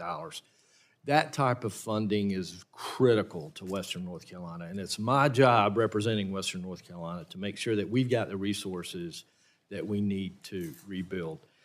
About $2 billion in CDBGDR funding has already been allocated to North Carolina. We had a storm of epic proportion, September 27, 2024, that we estimate costs about $60 billion. And yet we've only received about $2 billion in CBGDR funding. Admittedly, the drawdown of that is operating somewhat slowly. But the fact that that the president's budget reduces the CBGD funding by $3.3 billion and cites, and this is probably accurate, that that program fails to target communities in need and that it's somewhat of a slush fund. I would just appeal to you and say that any of that funding that comes to Western North Carolina right now is not being used as a slush fund. We've got $60 billion in damage to recover from and only a fraction in CBGDR. And so my question for you is, rather than just cutting that under the pretense that that fund is failing to target communities in need, would the president be open to talking about some ways that we can better target communities in need? Always open to that kind of conversation, and as you know, there's some bills moving through regarding the authorization of CDBGDR, of which the disaster recovery part of it is not authorized. So when we talk about the CBDG program, we're talking about that typical formula program that goes to paying sidewalks in Greenwich, Connecticut, which I think is an improper use of federal taxpayer funds. When we're in $39 trillion in debt, I think we need to look very closely at those types of funding programs and to make sure that somewhere in the federal government, people and communities are getting the funds that they need. But we do have issues with that program, particularly the non-disaster part. And if there's an issue with regard to North Carolina not getting its DR, I'm happy to go back and try to figure out where that is. All right, thank you for that. That's more conversation I think that we need to have, because we have a number of businesses that have been wiped out, a number of homes, schools, local governments that have not been made whole yet. I think we could find a way to direct those funds and target the specific needs. One other question real quick, and this is regard the Capital Magnet Fund. Those dollars funded outside the appropriations process through Fannie Mae and Freddie Mac fee revenue have been transferred to Treasury, but reportedly haven't been apportioned by OMB. CDFIs are one of the most effective tools that we have for increasing affordable housing, especially in rural and hard-to-serve communities like I represent. Can you tell us what is the status of the fiscal year 2026 apportionment for the Capital Magnet Fund, and when can CDFIs expect those resources to be released so they can move forward on affordable housing projects? Thanks, Congressman. We have released the 25-26 CDFI funds, but I will tell you, this is a program that I think needs oversight from Congress. If you look at what these CDFIs were funding, many of them continue to be woke. They continue to be pushing an ideology that is very harmful. I'll just give you a 4.9 for Local Initiative Support Corporation that publishes blogs condemning the level of whiteness in community development. In addition, when a CDFI does a loan, it is exempt from ability to repay requirements. So you're getting a loan on the books that is not necessarily as sound and secure as one that would come from a typical bank. So we have issues with this program. The president proposed to eliminate this program in an EO. That's why you see a reduction in our budget. We eliminate the main program, and then we have a new $100 million program for what we would think of as new rural CDFIs that I think can be more targeted. So I get the question, but that's where we're coming from. The gentleman's time has expired. Thank you very much. I'll yield. I yield 5 minutes to my friend from California, Mr. Panetta. Thank you, Mr. Chairman, Ranking Member. Director, it's good to have you here before the Budget Committee. Although I agree with the Ranking Member, it shouldn't have taken this long. And unfortunately, though, that we've seen is that delay, to me, is one of many examples of the broader disregard by this administration for Congress and for our system of checks and balances. Now, don't get me wrong. Executive authority exists. We get that. We understand that. But it does not extend to the administration unilaterally withholding funding that's been appropriated by Congress. I'm not just saying that. The law mandates it. Impoundments occur when the administration refuses to implement federal expenditures authorized and appropriated by Congress and enacted into law. In fact, there's been 235 years of constitutional interpretation, case law, and statute which have made that clear, that once a law is enacted, the executive branch is not permitted to refuse to execute that law. An impoundment would basically replace the rule of law with the rule of one person. Article 1, Section 9 of the Constitution clearly gives Congress the power of the person that states that no money shall be drawn from the Treasury, but in consequences of appropriations made by law. And the Constitution mandates that the president take care that the laws be faithfully executed. Now, as we heard today, and as you know, in 1973, President Nixon attempted to impound billions of dollars of enacted clean water appropriations over the objection of Congress. And as you know, in Train v. the City of New York, the Supreme Court unanimously disagreed with President Nixon. That decision was even relied upon as precedent in the court's 98 decision striking down President Clinton's use of a line-item veto to block certain portions of a spending bill. As you know, Nixon's attempt at impoundment was the basis for the '74 Impoundment Control Act, which banned impoundments. Yet despite that law, despite those Supreme Court rulings, and as you mentioned today, this president, this administration, and you believe that impoundment is within the president's power. Your general counsel argued that nearly all enacted laws are merely just suggestions and guidelines that give the president and the executive branch substantial discretion to follow, alter, or even disregard. Your administration basically asserts that a president has mandate to eliminate spending to balance the budget by any means necessary. The problem with that, though, Director, is that the Constitution of the United States does not have a presidential mandate exception. And when it comes to impoundment, there is no language in the Constitution that makes it optional. If this administration continues to impound or appropriated spending, you are basically eliminating Congress's power of the purse. You are basically cutting off Congress in the budget process. And I think as members of this committee, that is something we should continue to push back on. But since this Congress, especially with the leadership in this Congress, has given up that power and let this happen, the courts, thankfully, have been the bulwark against you and your impoundments and your elimination of programs. Your attempt to lay off CFPB employees got struck down in NTEU versus Vote. The preliminary injunction was granted to stop your attempts to withhold congressionally appropriated funds from the National Endowment for Democracy. The Council for Opportunity in Education versus the Department of Education, there was a preliminary injunction to stop the releasing of federal TRIO funding. In Pasito versus Trump, there was another preliminary injunction to suspend the U.S. Refugee Assistance Program.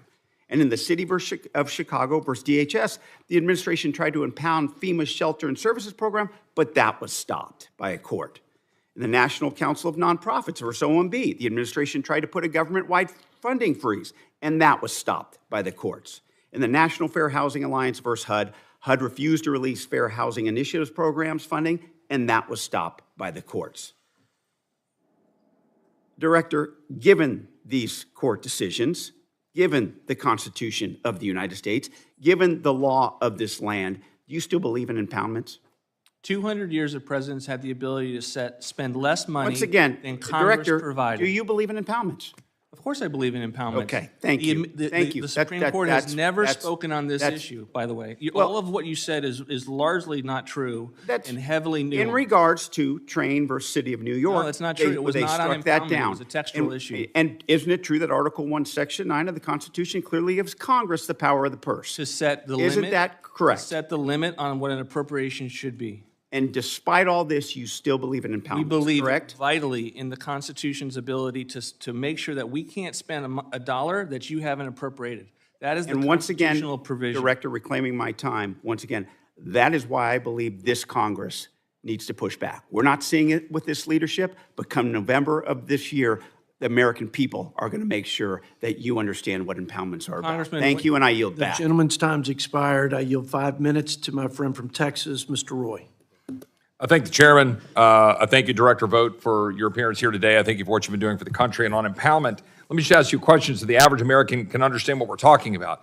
You're talking about the power of the president to reduce spending where appropriate in certain areas, but not to actually spend additional money, correct? Absolutely correct. So we're talking about a ceiling, and Congress says we're going to spend X, and the president says, you know what, maybe, just maybe, somebody ought to be responsibly looking at how we spend money and say that we're not going to spend every single dollar that has been put in that account. Is that roughly what we're Correct. saying? If Congress has given us the charge and says we're going to X billion dollars on nursing facilities across the country, and you give us a number and we can do it less than you have given us, why on earth wouldn't we not spend less? And the American people benefited this for 200 years. And as a result, in 1974, now we have a system where agencies and bureaucracies push the money out the door at the end of the fiscal year. So we have big screen TVs and copy machines in every agency across the federal government trying to make sure that Congress knows that they have spent every last dollar up to that ceiling. And in fact, has Congress given you any indication or belief that they are willing to constrain spending as a body? Well, until this last year, where we had the end of fiscal futility, we sent up hundreds of billions of dollars in cuts and reforms in the first Trump administration, all of which were ignored. But now we've changed course to some degree. And I want to talk to you about trajectory, because trajectory matters. And I think that's what you're getting at in your testimony. I don't want to put words in your mouth, but that shifting the direction in order to try to get some sort of fiscal sanity in this country. Is it true or false that the vast majority of the deficit increases out into the, say, even just over the 10-year budget window, are coming from Medicare and Social Security? There are structural entitlements and mandatory programs that are a big mathematical driver of the deficits that we're seeing. But for Social Security and Medicare, we're talking $2.2 trillion to $4.4 trillion. We're talking about a significant growth in deficits as a result of those programs. Is that a fair statement? Fair assessment. Right. My point of bringing that up is none of that is a part of your budget for the most part, correct? There are no mandatory reforms unless there is a tie to a discretionary proposal. And in what we tried to accomplish in the Big Beautiful Bill last summer, where we were able to get reforms to Medicaid, we were able to actually transform policies, get people off of welfare to work, try to stop all of the wasteful spending and the Green New Scam subsidies, and create economic growth through tax policy. And none of that were we addressing Social Security or Medicare. Is that correct? Nothing in this budget addresses, or over the next year, Social Security or Medicare. Is it not important that what the president has been doing and what this Congress under Republican leadership has been doing to hold discretionary spending roughly flat? Is that roughly true over the last 3 years, that we've managed to hold over the last 3 fiscal years, discretionary spending roughly flat? Yes, but we've actually gone beneath current law spending. In both 25 and 26, we've reduced between $17 billion and then $18 billion in spending. In significant part because of our work to hold it flat, both in the working Congress and the executive branch, but also with respect to rescissions. Is that correct? Yes, sir. Because of the work and the efforts of the administration to try to constrain that spending. If we're talking about a trajectory shift in this country, is holding discretionary spending flat or at a very low amount of growth important, while we also have to go deal with those other issues driving the budget deficits? It is absolutely critical, and I would argue that's where you have to begin, because that's what Congress has a vote on every single year. And for a long time, I would argue 20 years, Congress did not really focus on in each and every appropriations process on what they could do. We've seen a sea change in that over the last several years. Is it not an important message for the country that Congress, in dealing with its annual budget that it can actually control, that we show the fiscal discipline of holding that spending flat? And then to that question, we've got a budget before us that has a significant increase in defense spending for the purposes that I think the director has laid out. I don't need to repeat them. That we need to defend our country is a core constitutional duty, that you've then constrained the vast majority of the other departments and agencies and funding in order to try to keep that spending relatively flat as we work out a mix of mandatory and discretionary in defense. Is that correct? That's correct. And the goal here is to keep that on a low growth trajectory while we see if Congress, in its infinite wisdom, will ever step up to the plate to address Medicare and Social Security, knowing Social Security is scheduled to go bankrupt in 2032. Is that roughly correct? Well, I think it's important to focus on where this Congress has focused on. And as you know, the president believes that it's important to protect those two programs, Social Security and Medicare. This Congress has gone at it from the right perspective, which is going after fraud, waste and abuse, welfare reform so that we get people back to work. I believe that is the way that we go after and get to a better fiscal situation, is to have those types of reform efforts, of which you were able to do with a very slim Congress. I think I'm past my time. Just one last quick point. I would just appreciate being able to work with the director, and I know my friend, the chairman, also a Texan, to work. I know Secretary Noem was working with us now. Secretary Mullen, no doubt, will, to achieve the $10 billion of refund to the state of Texas and other states because of what we had to endure under the previous administration with open borders and expenditures to our budget. I assume that the director will work with us to achieve that objective. I'm happy to. We're working on that fund. We want to make sure all of the DHS funds are flowing. I will just say it's very critical that we get DHS funded. We're in this vital moment, it's precarious, where we are trying to pay all DHS employees for a period of time when that has not occurred. And I know that we're moving reconciliation to be able to pay for what the Senate Democrats have not been willing to fund. But we have to get those funds funded so that we can ensure that the allotments that you provided in the One Big Beautiful Bill are able to go out. I associate myself with the gentleman's comment. Appreciate the response, Mr. Vought. Now yield 5 minutes to Ms. Watson Coleman of New Jersey. Thank you. So I was just trying to figure out where could I find a needle large enough to burst the bubble that you guys live in. Because you're not living in reality.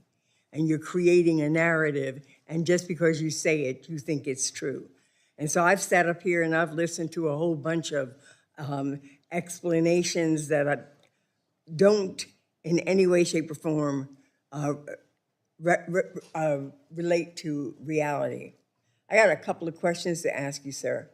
I'm going to start with one that's going to give you a moment to speak, and then I'm going to ask you a series of yes and no's. And when I say yes or no's, I want yes or no's. What would you say right now to the mothers of the kids who died because of your dismantling of USAID? Harvard study says there are more than 100,000 of them. Can you give me a quick response to what you would say to those mothers? Just don't talk to me about the study. Talk to me about what you would say to the mothers of the children who've died.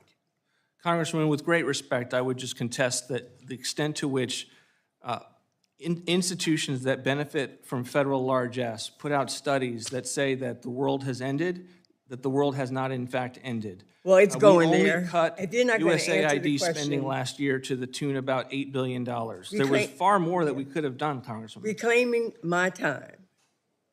If a mother came before you who told you that her child died because she didn't have access to health care or medicine that usually would be available because of the kindness of the United States of America, that you and this administration have eliminated, would you have anything of empathy, compassion, and humanity to say to her? Would you say to her, I am sorry, that was a mistake? I always have empathy for individuals, including those that get improper and false information from the media that pumps this false and ignorant information out to the American people. You know, I am so sorry to hearing false, fraud, and abuse from any of my colleagues and even from you. Because if we wanted to eliminate abuse and fraud, we'd eliminate the President of the United States from the office right now and the rest of the sycophants in his administration that are allowing him to do so many illegal things. So here's my yes or no's. This is about your budget, and this is about your priorities. Do you think that it is more important to fight a war of choice with a country that represented no threat to us, rather than supporting cuts to Economic Development Administration, to K-12 programs, to community service block grants, to National Institute of Health, to the TSA, and let me speak something about the TSA.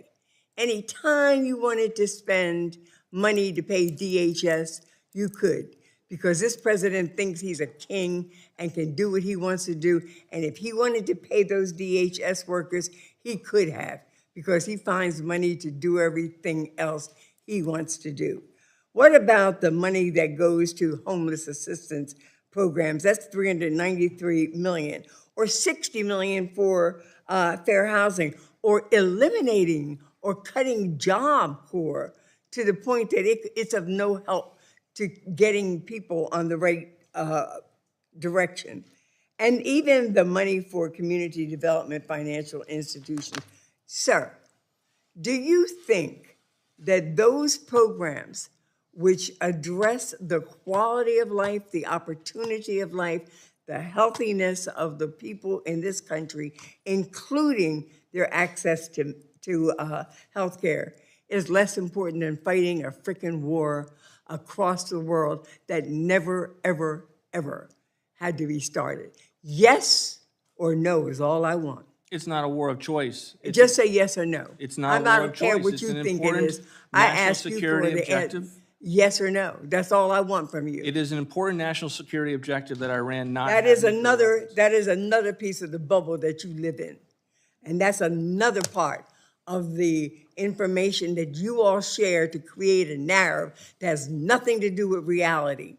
And the people of this country are showing you, location by location, state by state, county by county, and city by city, that they don't believe you all anymore. And let me talk to you a little bit with my 3 minutes or 3 seconds about the cost of living.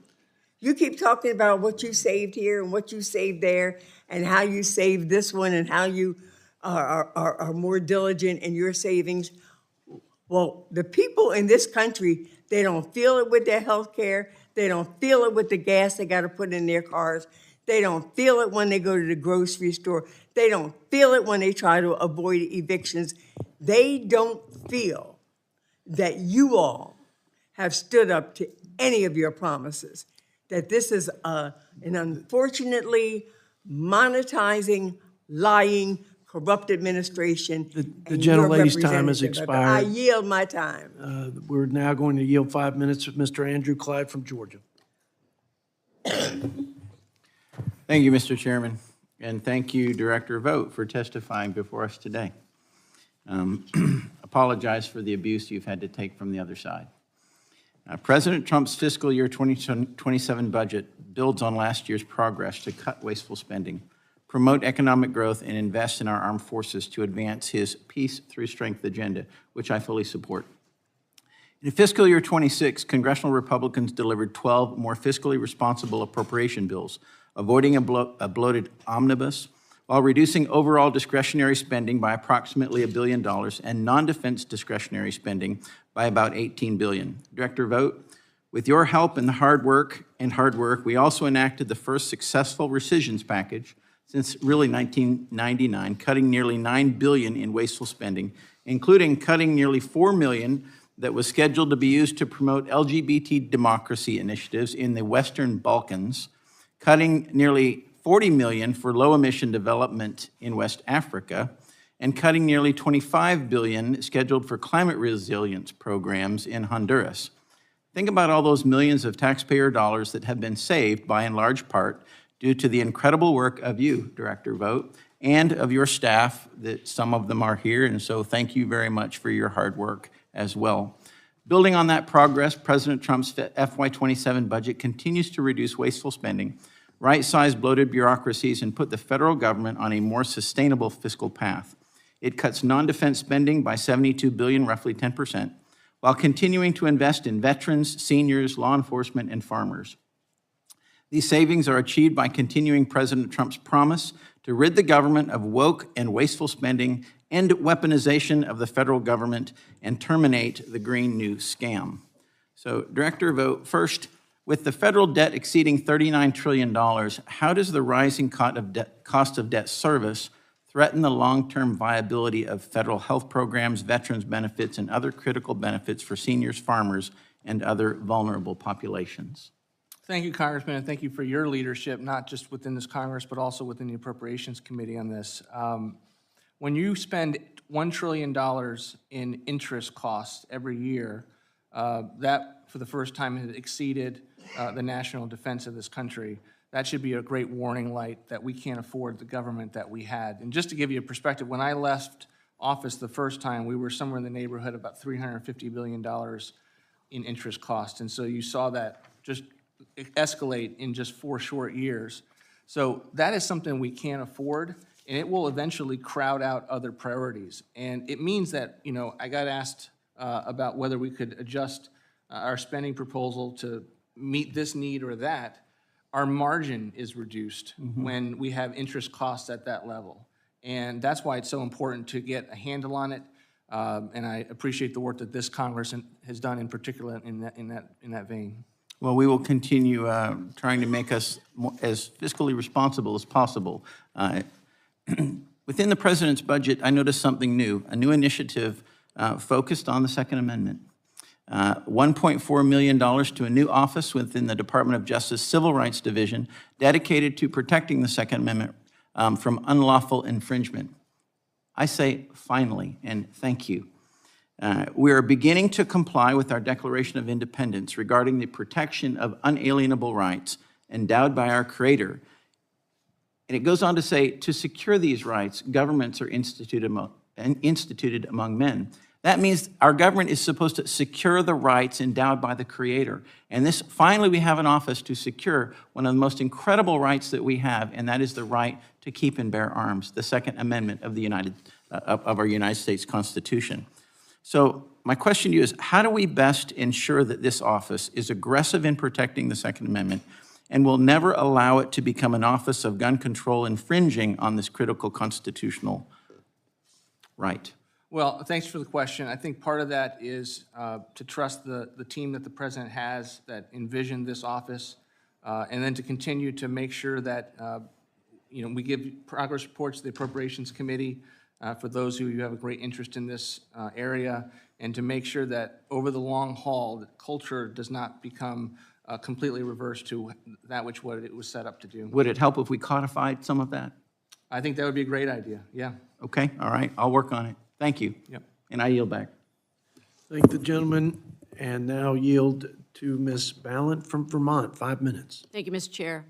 Mr. Vought, it's good to finally see you before the House Budget Committee. Mr. Vought, you lead the Office of Management and Budget. You're one of the architects of Project 2025, and OMB is a powerful agency that's at the center of President Trump's illegal refusal to spend federal money. Mr. Vought, I want to go over your political weaponization of this agency against the American people, and specifically against those states that voted primarily for Democrats. Yes or no, Mr. Vought, a federal judge found that you terminated $7.6 billion in clean energy grants based on whether the recipient lived in a blue state. Yes or no? I don't recall what that judge said, but we have not made the determinations based on whether In fact, the state is... in fact, Mr. Vought, on January 12th, 2026, U.S. Judge Amit Mehta said, quote, defendants, meaning you, Mr. Vought, freely admit that they made grant determination decisions primarily, if not exclusively, based on whether the awardee resided in a state whose citizens voted for President Trump in 2024. Mr. Vought, yes or no? Federal judges said OMB's freeze of $10 billion in child care and family assistance funding, quote, appeared designed to punish communities that the administration agreed with. Yes or no? Was that something that federal judges said about you and your leadership?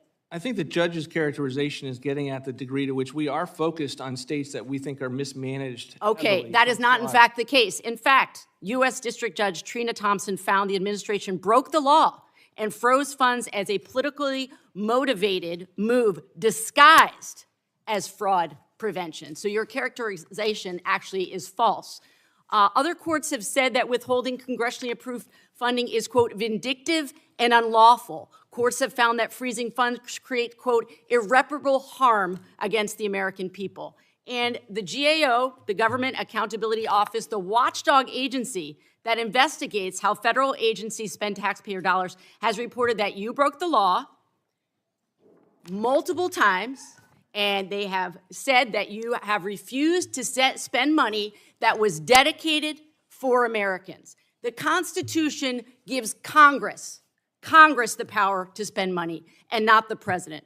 Mr. Vought, your actions clearly show that you want to cut federal funds from anyone who didn't vote for Donald Trump. Are you trying to get revenge on states that did not vote for your boss? No, of course not. What's interesting about the question is that Joe Biden withheld Oh, for goodness sakes, can we please bring it back to my question? It was a yes or no question.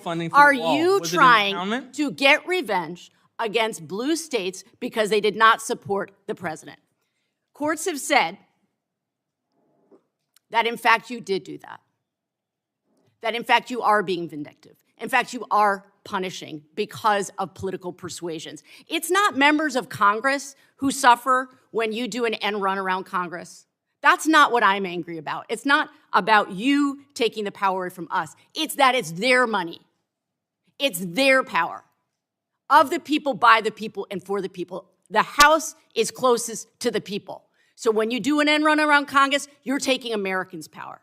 I want to move on now to wasteful government spending, particularly the $350 billion set aside for this, yes, war of choice against Iran, included in this president's budget. His budget asks for a shocking surge in Pentagon spending, up to $1.5 trillion. We have never in the history of this country seen spending like this, paid for by slashing healthcare, education, and housing. Donald Trump has said, as my colleagues have said earlier, we're fighting wars here. We can't take care of daycare. Mr. Vought, yes or no, is $350 billion for the war in Iran lowering costs for Americans? Those Americans who ask us in every single town hall why they can't afford to live in this country. Is the war lowering costs for Americans? It is certainly not defunding childcare. We fully fund childcare in this budget. Is it lowering costs for the American people? But doesn't that get at the premise of your question? You can find money for illegal wars in Iran. You can find money for all the pet projects of this administration, and yet we can't find money to alleviate the costs of food and housing and gas on the home front. But according to you— fully funded childcare, fully funded Head Start. Mr. Vought, with the money that is set aside in this budget, the additional funding for the war in Iran, $350 billion, we could fund the ACA tax credits for 10 years, for a decade. And I can tell you what my constituents want to know. How is it that we can continue to spend money on foreign wars and yet we cannot find a solution to the fact that people can't afford health care. And again, in closing, I just want to say again, we're not so angry because you're taking our power. We're angry because you are taking the people's power. I yield back. The gentlelady's time has expired. If the gentleman wants to respond. I would just say this president has been a person who has campaigned and led for peace and against endless wars. So is it peace through war? Is that where we are right now? Ms. Peace Balint, through war? I'm giving our witness the time to president- respond to your question, and then I'm going to president- yield 5 minutes to Mr. Estes. So finish the response uninterrupted, and then let's go to Mr. The Estes. president has also been equally clear that he is not going to allow a nuclear Iran. He is not going to allow them to have nuclear weapons. He is not going to allow them to have missiles and a Navy that impacts our national security. And so he is doing what is necessary to keep us safe while at the same trying to pursue diplomacy so that we can get out of wars and lower those costs over time. I thank the gentleman. Yield 5 minutes to Mr. Estes from Kansas. Well, thank you, Mr. Chairman, and thank you, Director Vought, for being here at the Budget Committee to talk about the administration's priority and fiscal roadmap for the coming year. And I'll just start, deviate a little bit from my original remarks in terms of saying thank you for working to make the world safer against the nuclear Iran. I mean, they've spent 47 years chanting death to America and threatening nuclear reaction against so much of the world, not just the United States. And we need to make sure that bad actors in the world are contained. You know, we're at a critical moment in our nation's history. You know, as we look forward to celebrating the 250th anniversary of America, we need to ensure that the economic foundation that we leave for the next generation is one of stability and not crushing debt for families nationwide and for hardworking people in my district. I'm encouraged to see that this budget request prioritizes cutting wasteful spending and rooting out the kind of fraud that has plagued federal spending for so long. Earlier this year, I joined a group of bipartisan members to introduce House Resolution 981, the 3% resolution. Our objective is simple: to reduce the federal deficit to 3% of the GDP or lower within 5 years. Currently, our deficit is double that benchmark.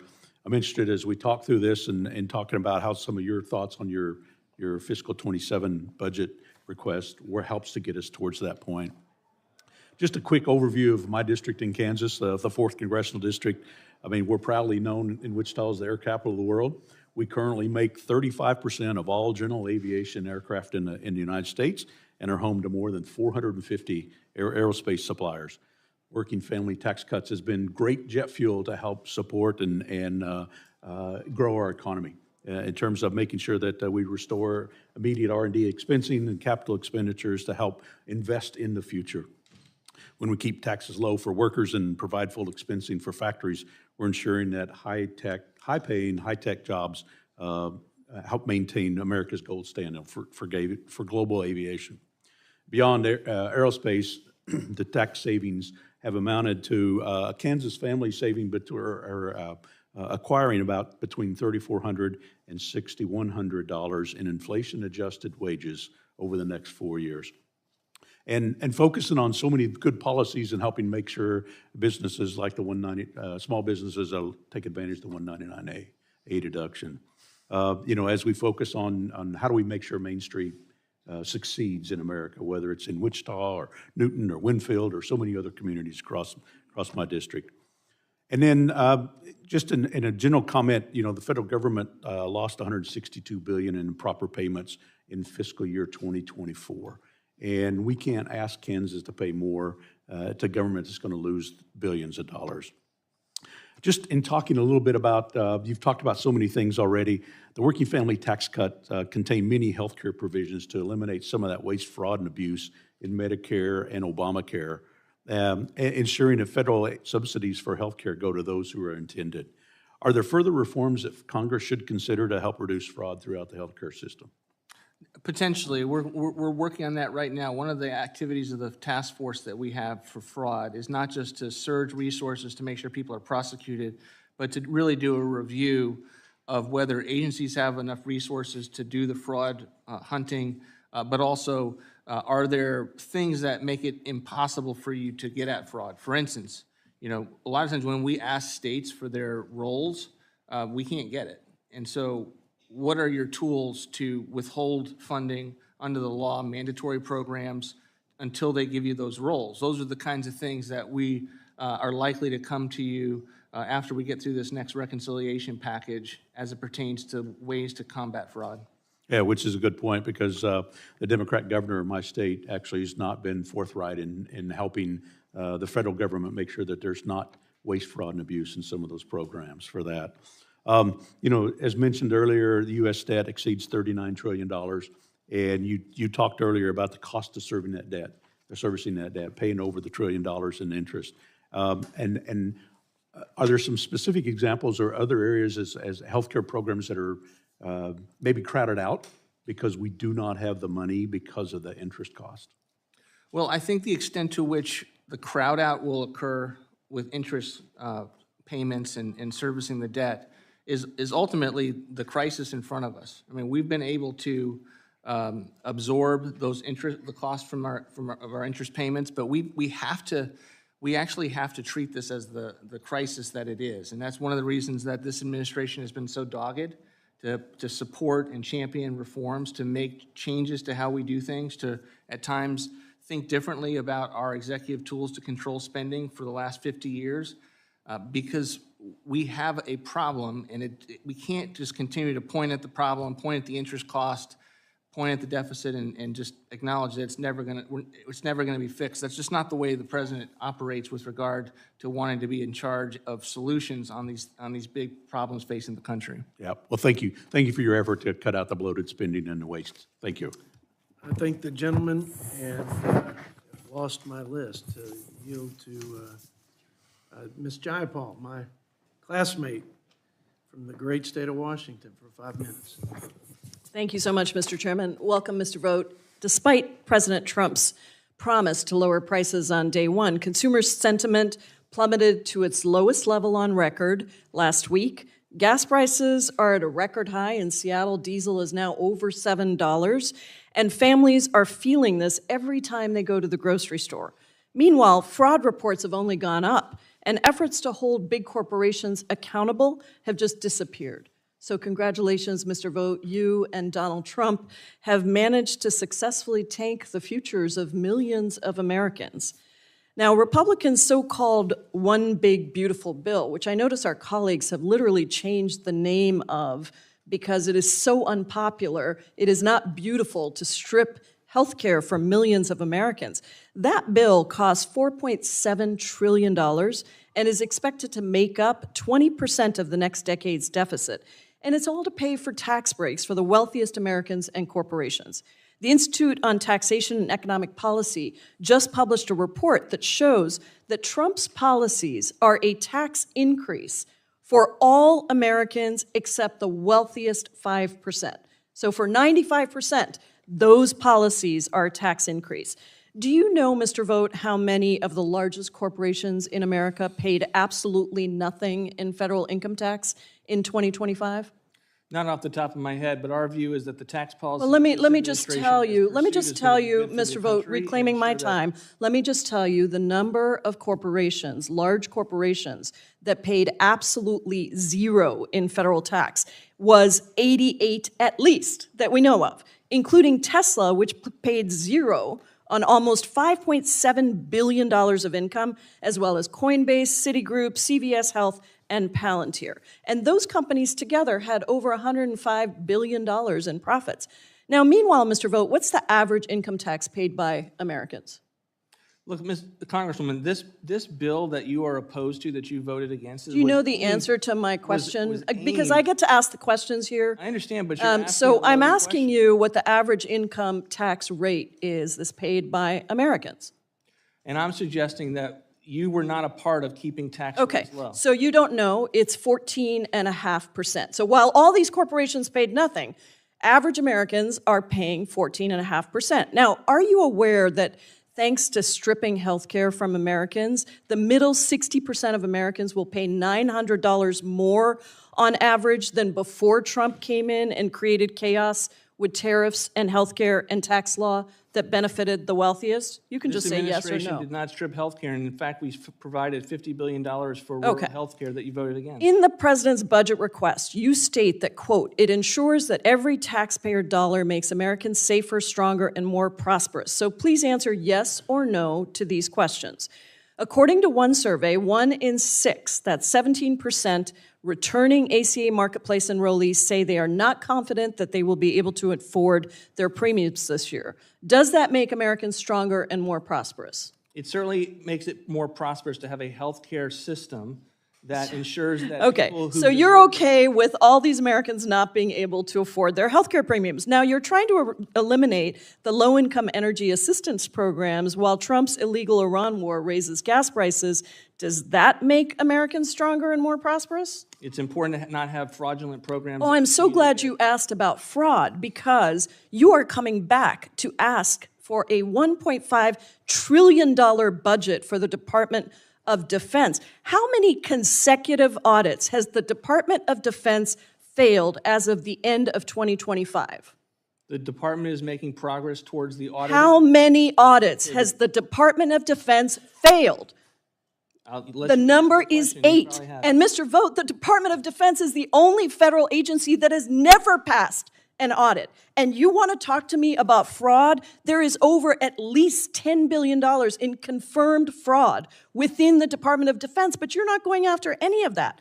Now, let me turn to the Consumer Financial Protection Bureau, since you're also the acting director there. This was an agency that was established to protect consumers from financial predation, deception, fraud, and abuse from the biggest banks, biggest corporations. And the CFPB has stepped in and really done that work under the last administration. CFPB put real money back in consumers' pockets, returned over $21 billion to consumers who were cheated or scammed by big banks, giant corporations. It ordered Wells Fargo to pay over $2 billion and Bank of America to pay $727 million to consumers who were harmed.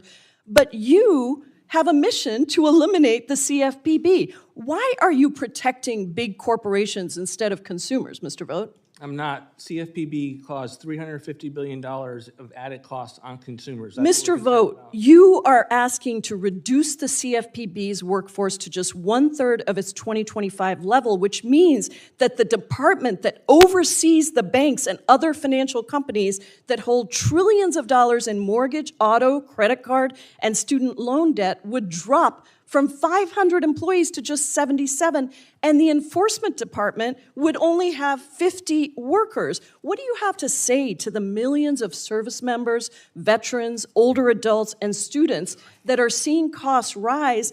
And now, because of your unprecedented rollback of consumer protection staff, have nobody at the agency that is actually policing those big corporations that are scamming consumers. The gentlelady's time has We are expired. policing it, and in fact, we do not believe that an agency that increased the cost on the American people should not have oversight. That's why we've reined it in. Yield 5 It is minutes clear to Mr. me that Klinger. you The are just gentlelady's time protecting has those expired. biggest corporations, Thank you. Mr. Gentlelady's Vought, time and has you should be expired. ashamed of that. I yield back. Okay, gentlelady's thank you for coming over here. We got the great. 5 minutes for Vote. Mr. Groth. I've been asking for this so glad to see you. Couple things. Thanks for going into USAID. It was a bunch of social work programs, and Americans are far too broke to pay for something like that. We hope you get rid of not just wasting programs, but get rid of some whole programs altogether. You know, everybody knows I was very disappointed in the big, beautiful bill that we didn't get rid of the low-income housing tax credit, which is ridiculous. There's money out there to go after. In any event, one of my disappointments, I'd ask you to comment on it, is DOGE supposedly exposed a lot of people sitting in all agencies that were not necessary. And before I voted for the last defense bill, I thought I got a commitment that we're going to try to reduce the number of non-uniform personnel.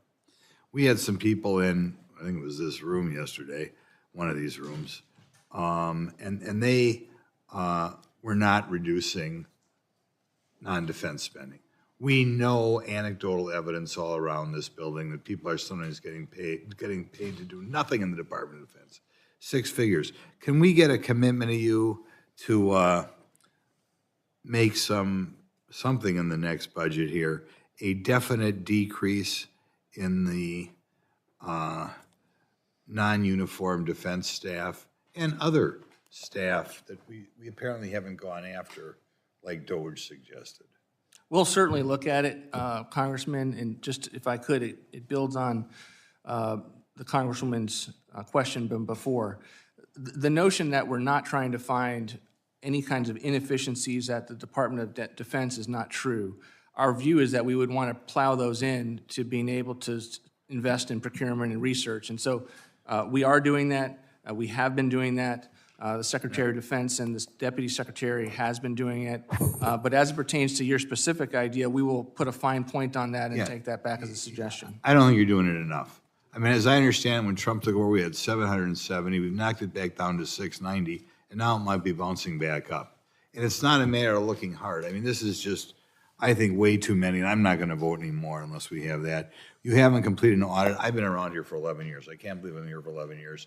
I remember when Tom Price was the chairman instead of Jody, and he was demanding that the Department of Defense complete an audit. That was 11 years ago. They still haven't done it. There is so much arrogance in that agency. I keep holding my nose because defense is the most important thing. And they just say, we don't have to do an audit. We're so damn important. We don't care what Congress thinks. I hope that they dial up this audit and they have to have their guys work around the clock, complete an audit by July 31st, or before we eventually have to pass this stuff. I will point out, as far as you need to spend more on procurement, I'm a big fan of John Boehner, who was the speaker when I was here, and one of his goals until the foolish Freedom Caucus kicked them out was to get rid of the unnecessary things that were being procured just because they provided jobs in powerful congressmen's districts. And they admitted it yesterday, the people at that table, they admitted it, that we are spending money because, you know, factories are in people's districts, or we have unnecessary bases because they're in people's district. Can we count on the administration to crack the whip over there and try to cut some of that spending?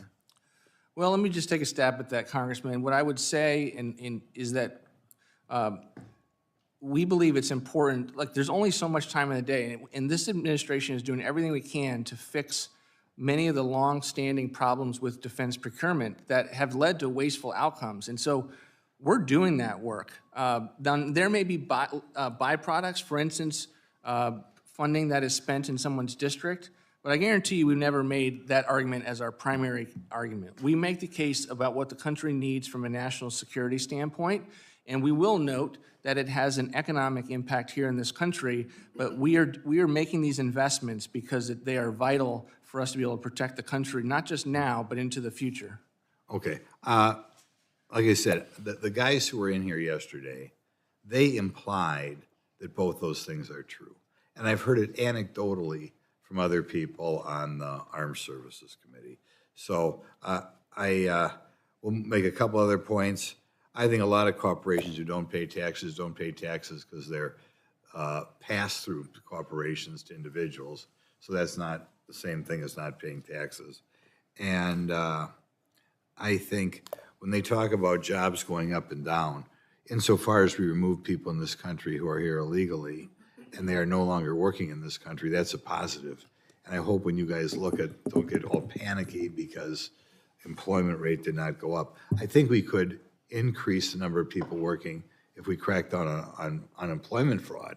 That'd be a good way to do it. But insofar as there's not much unemployment because we're kicking people out of the country who came here illegally, that's a good thing. We shouldn't apologize for it. Thank you much. You're great. Thank you. Thank the gentleman from Wisconsin. Now yield 5 minutes to Ms. Judy Chu from California. Director Vought, I represent the cities of Altadena and Pasadena in Southern California that are still living through the aftermath of the Eaton fire that destroyed 6,000 homes last January. For tens of thousands of my constituents, the experience looked like this. It was the early hours of the morning and they were sleeping peacefully in their homes. Suddenly, they were awoken by loud sirens and the smell of smoke as flames surrounded their properties. Their lives flashed before their eyes. They frantically gathered their loved ones, their pets, and escaped with simply the clothes on their backs. 19 of my constituents could not make it out on time, and they tragically lost their lives. The trauma that everybody witnessed was harrowing and unspeakable. They saw the places that they called home for decades, the lives they built, all of their most treasured belongings engulfed in flames.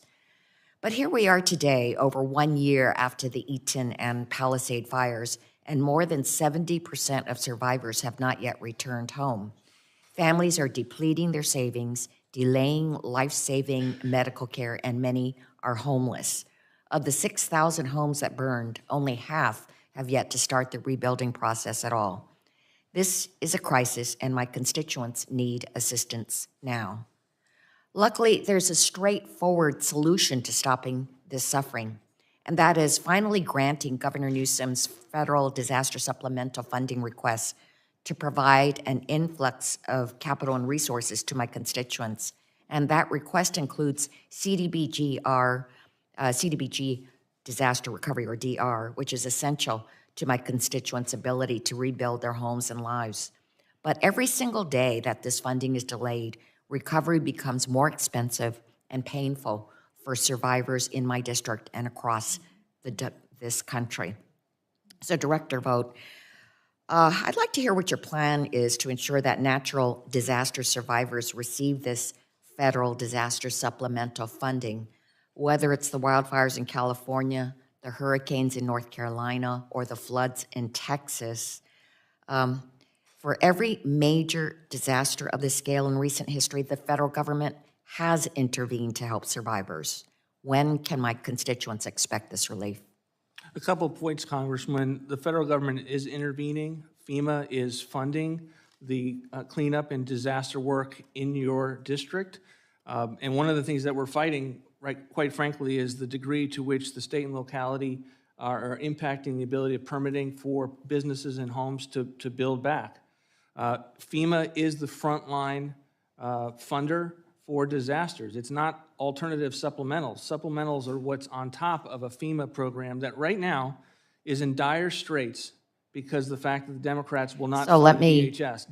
Director Vought, actually, there has been supplemental disaster funding for every major disaster in this country, whether it's a red state or a blue state. And in fact, the permitting process is proceeding forward. Let me just say, though, on FEMA, it is the federal government's responsibility to provide both immediate and long-term assistance to survivors. And what you're talking about are the immediate assistance to the survivors. Natural disasters know no political affiliation, and neither should the federal government's response. Yet I'm deeply concerned about recent reporting indicating that your administration has rejected disaster aid requests from Democratic-led states at a rate higher than any time in FEMA's history. Republican-led states saw 89% of their requests approved, while Democratic-led states saw a mere 23% of their requests approved. And there's never been such a sharp partisan disparity in the approval of federal disaster funds since FEMA was created in 1979. And actually, it's a staggering disconnect from Trump's first term, where he approved 93% of the requests from Democratic states and 89% from Republican states. So, Director Vought, yes or no, will you commit to taking immediate steps to reverse this unconscionable pattern? No administration has looked more carefully at FEMA dollars and how they're being spent. One of the challenges that we face, as I will repeat, we need Democrats to come alongside and continue to help us fund the FEMA Disaster Relief Fund. When you vote against DHS spending and vote against a bill that the Democratic appropriators had blessed, so let me just what you say are doing is making sure that we're going to have a crisis. Professor Vought, I have another point, which is the best way to prepare communities is through BRIC funding, the Building Resilient Infrastructure and Communities Grant Program. That's why I was alarmed when the administration canceled billions of dollars of BRIC funding, but a federal judge ordered that this funding be restored. I urge you to comply with the federal judge's order to restore this program. I think the gentleman We agree with you on the BRIC funding. It was not meant to be canceled, and it will go out the door. Let the record reflect we have agreement with a Democrat and Mr. Vought. So maybe we should just gavel out right here. but we got too many folks that want to participate in this discussion, like my good friend from Oklahoma, Josh Burkeen. You have 5 minutes, sir. I thank the chairman from Southern Oklahoma for allowing me this time. Director, many of us know what a great fit you are for the White House. And I mean that sincerely in terms of you have a tough job and you are bilingual. You speak Fiscanese. Your adherence to fiscal discipline is something that you can relate to a lot of us that know that it's in your heart. So with that said, I think it's going to require a sizable ask on the defense side, something I'd said to one of the people that works under you yesterday. It's going to require sizable reforms to be able to thread the needle. And some of those reforms you guys are talking about, I love the task force that you set up. You're talking about the fraud division, correct? Mm-hmm. Yeah. And so with the fraud division, you alluded to that's more than just fraud itself. That could mean looking at how can we in a reconciliation, which would match the mandatory side of some of the requests, how can we in a reconciliation look for ways to ensure there's compliance with federal law? And it's not just SNAP. We know there's 21 states that have refused to surrender to the USDA information about Social Security numbers, making sure, that they are legal recipients, and that's tied up in court. And so I'm assuming that's a part of it. There's a SNAP element. But I think this also is something that needs to be looked at in terms of transportation. And the CDL issues that have been making the news, again, it's something the White House has been really picking up on. I held a hearing as a subcommittee chair. We think there's 20,000 commercial driver's license holders that are on the roads today. We know between California and New York, the worst actors who are violating FMCSA, Federal Motor Carrier Safety Administration guidelines, they're issuing these driver's licenses, and they're changing some things, but that does not get these people off the road. I have a Class A CDL. Believe it or not, I actually can drive a semi-truck. And mine's a 10-year license. And so the duration of some of these and the inability to get these people off the road, not only is it a safety hazard, but the states, as these people are being picked up, as they go through different weigh stations in different states and we find out that it's fraudulent, are you all looking at a means of withholding trust fund monies? FMCSA, Federal Motor Carrier Safety Administration, earmarks, bike paths. I'm wondering if this is something that could bird out. It's something that Secretary Duffy, I hope, is having some assistance on because it's a real issue. So I want to yield for a moment to see if you've had any thoughts on that.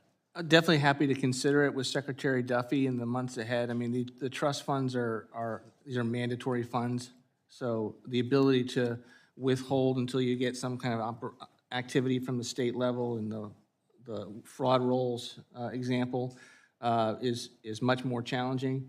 But that's why you need to come before Congress and ask for mandatory reforms that give more authority to do this kind of thing. So we're happy to take a look at it with you and for me to get smart on that particular issue. I think it'd be great. I think it's something that's very much on the minds of people. There's been fatalities all across the country. You can take a 80,000-pound vehicle and turn it into a ticking time bomb, especially if you have a hazmat authorization with hazardous chemicals in the trailer. Also, I had a conversation with someone in the last week, reminding me of a time, and I'm sure it still goes on the defense operations, where there are countries that are benefiting because of our installations, and those installations are providing security for those countries, and payment that could be made for support of operations that used to come from these countries. I think Saudi Arabia is one of these countries years ago that did this. Where are we looking at in terms of the defense spending on, I think it very much aligns with what President Trump's talked about, is if we're providing you security, there ought to be some payment.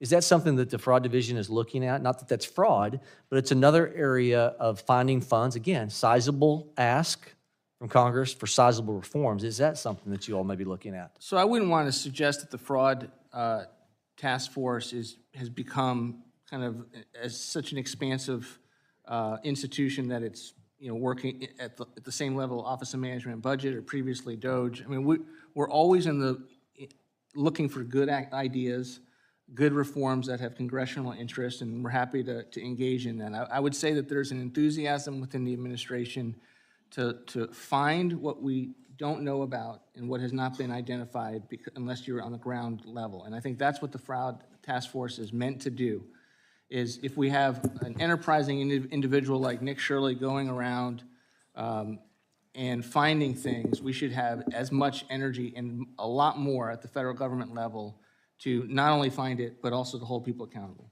I yield. Thank the gentleman from Oklahoma, and yield 5 minutes to my friend from the great state of Texas. Ms. Thank Escobar. you, Mr. Chairman. Thank you, Ranking Member. I am very grateful that we are finally having this hearing, Mr. Vought. Many of us have done a deep dive in your Project 2025, and much of what was in there is obviously being executed now.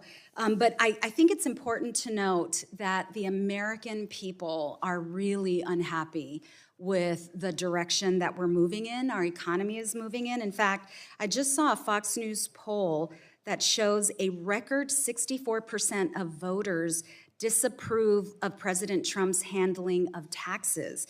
And that's up 11% since last year. Project 2025, as we all know, defunds programs that save lives and help Americans, hardworking Americans, while enriching billionaires. But I want to begin with a very easy yes or no question, Mr. Vought. Do you agree that the federal government has a fiduciary responsibility to be good stewards of the American taxpayer's dollar? Yes. Okay, and you and I agree with that. And so I want to, given that it's tax day, I want to focus a little bit on the IRS. And the Budget Lab has a great report that I'd like to unanimous consent to enter into the record. Thank you, Chairman. And it's entitled, "A Weakened IRS Has Substantial Consequences." So spending on the IRS has decreased, obviously, in this administration. And what perplexes me is that the IRS actually has a return on investment. When we invest in the IRS, we're able to invest in fighting tax fraud, and we're able to bring in revenue. The IRS reductions from funding and layoffs have resulted in, that are a result of Project 2025 and the so-called One Big Beautiful Bill, have resulted in about $861 billion in decreased revenue. The layoffs from DOGE have likely resulted in almost $600 billion reductions in revenue. And if DHS gets access to IRS data, that will cost an additional $300 billion in revenue. And we know that the programs that hardworking Americans depend on need revenue. And so I need to ask you, Mr. Vought, what is the logic behind defunding an agency that actually has a return on investment? The logic is that the Biden administration had increased the IRS to such a degree that it was intrusive on small businesses and people across the country. And I don't want to live in a country in which the IRS is auditing every American in the country because they've filed a tax return. So you are okay with tax fraud? Certainly not. Okay. I don't assume that the American people are doing tax fraud when they file their taxes. Okay, well, you and I agree on that. We all file our taxes. We pay heavily into the tax system, but billionaires getting massive tax breaks, really that's where we are seeing instances of fraud, but they are being let off the hook. I just don't understand why we would eliminate employees who are helping us find fraud and recoup our We're investment. just trying to get back to historic levels of the IRS, and in fact, we actually increased Yeah, you know, taxpayer Mr. Vogt, I will services. tell you as a member of Congress, one of the biggest complaints I get from constituents is they can't talk to a person at the IRS anymore. And the wait times are incredible. So We I increased funding for I prefer a system that actually works and that is a return on the investment. And I will tell you, what is alarming about the budget are the cuts to housing, the cuts to education, the cuts to health care. Can you let us know, there are reports that the defense appropriation supplemental will cost about $100 billion. What are you all asking for in order to fund the war in Iran? How much will you be asking? We're not ready to come to you with a request. We're still working on it. We're working through to figure out what's needed in this fiscal year versus next fiscal year. Do you have a ballpark? I don't have a ballpark Will it at be this more than $50 billion? I don't have a ballpark for you, Okay. Congresswoman. Well, I appreciate that. I know the American public is eager to know how much this war is costing them, especially at the expense of programs that make their lives easier. Mr. Chairman, I yield back. Thank the gentlelady, and now yield 5 minutes to Mr. McDowell from North Carolina. Well, thank you, Chairman and Director. Thank you for being here today as part of the regular budget process. I think it's fitting that this hearing falls on tax day, and it also happens to be my oldest daughter's 3rd birthday, and so happy birthday, Mary Margaret. And when I explained to her why I have to go to Washington, D.C. to work, I have to do it in a way that makes sense to a 3-year-old. And because of my colleagues' either inability to understand what the One Big Beautiful Bill Act actually did, or their just refusal to acknowledge what it did, I want to explain it like I explained it to her, because her birthday is on tax day, which is a real blessing as a fiscal conservative to be able to talk to her about that. What I told her this week, Daddy, why do you have to go to Washington? Well, I have to go to Washington to make sure that when you get your birthday money and the government comes and takes 25% of it, if it weren't for Daddy and his Republican friends, the government would have taken 30%. And so they want to say that this is a bill for billionaires. They're just wrong. And I don't know if it's that they don't understand the bill or that they just refuse to acknowledge what it actually does.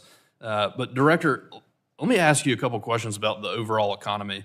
The inflation rate in June of 2022 was 9.2%, and that marked a 40-year high. Who was the president at that point? Joe Biden. And mortgage rates, they hit nearly 8% in 2023. That's the highest level since the year 2000. Was President Trump the president then? No. Economists across the ideological spectrum agree that the so-called American Rescue Plan heavily contributed to inflation. Who was the president that signed that into law? Joe Biden. And who controlled Congress? The Democrats. I'm not saying that their motives are impure, but I am saying they just don't understand the policy. Director, do you consider the Obamacare marketplace to be affordable for working people in my district? It's not affordable enough. We want to make sure that we are driving down those costs for sure. And it is named after President Obama, but is he a Republican or a Democrat? He's a Democrat. They continue to tell us that this is all our fault. The reason that health care is expensive is all our fault. They're wrong. Again, I don't know if it's their refusal to acknowledge the truth or that they're just simply not tethered to reality. But I just, for the life of me, can't understand why they continue to say that this is somehow Republicans' fault. On immigration, how costly is the current Democrat shutdown of the Department of Homeland Security for the American taxpayer? It's very dire, and I would just say that this is something that the Secretary and I are monitoring very closely. Obviously, we had a record shutdown with regard to the Department of Homeland Security. The Democrats did not fund TSA, did not fund border security. And so we are having to go through extraordinary measures right now to make sure DHS literally can keep together. Like, we don't want people on sick outs. We don't want people quitting and finding other jobs. And I am very worried. People are getting paid right now for a short period of time, but I'm very worried if we don't fund DHS, we're going to have a real crisis on our hands. So it is estimated that under the Biden administration, that they an unprecedented 2.86 million aliens were granted parole during his administration. Did this qualify them for taxpayer benefits? Yes. And I guess my follow-up to that would be, my colleagues, they've continued to cry outrage about the USAID money. I tend to think that my constituents would disagree with where that money was going. And so, I think that it's good that the president's budget doesn't include a lot of those things. But can you just, yes or no, does the president's budget include $11 million for producing the Middle Eastern version of Sesame Street? No. That's good. Does it include $10.3 million for supporting male circumcision programs in Mozambique? No. That's also very good. Does it include $2.5 million for supporting green energy businesses in Vietnam? No.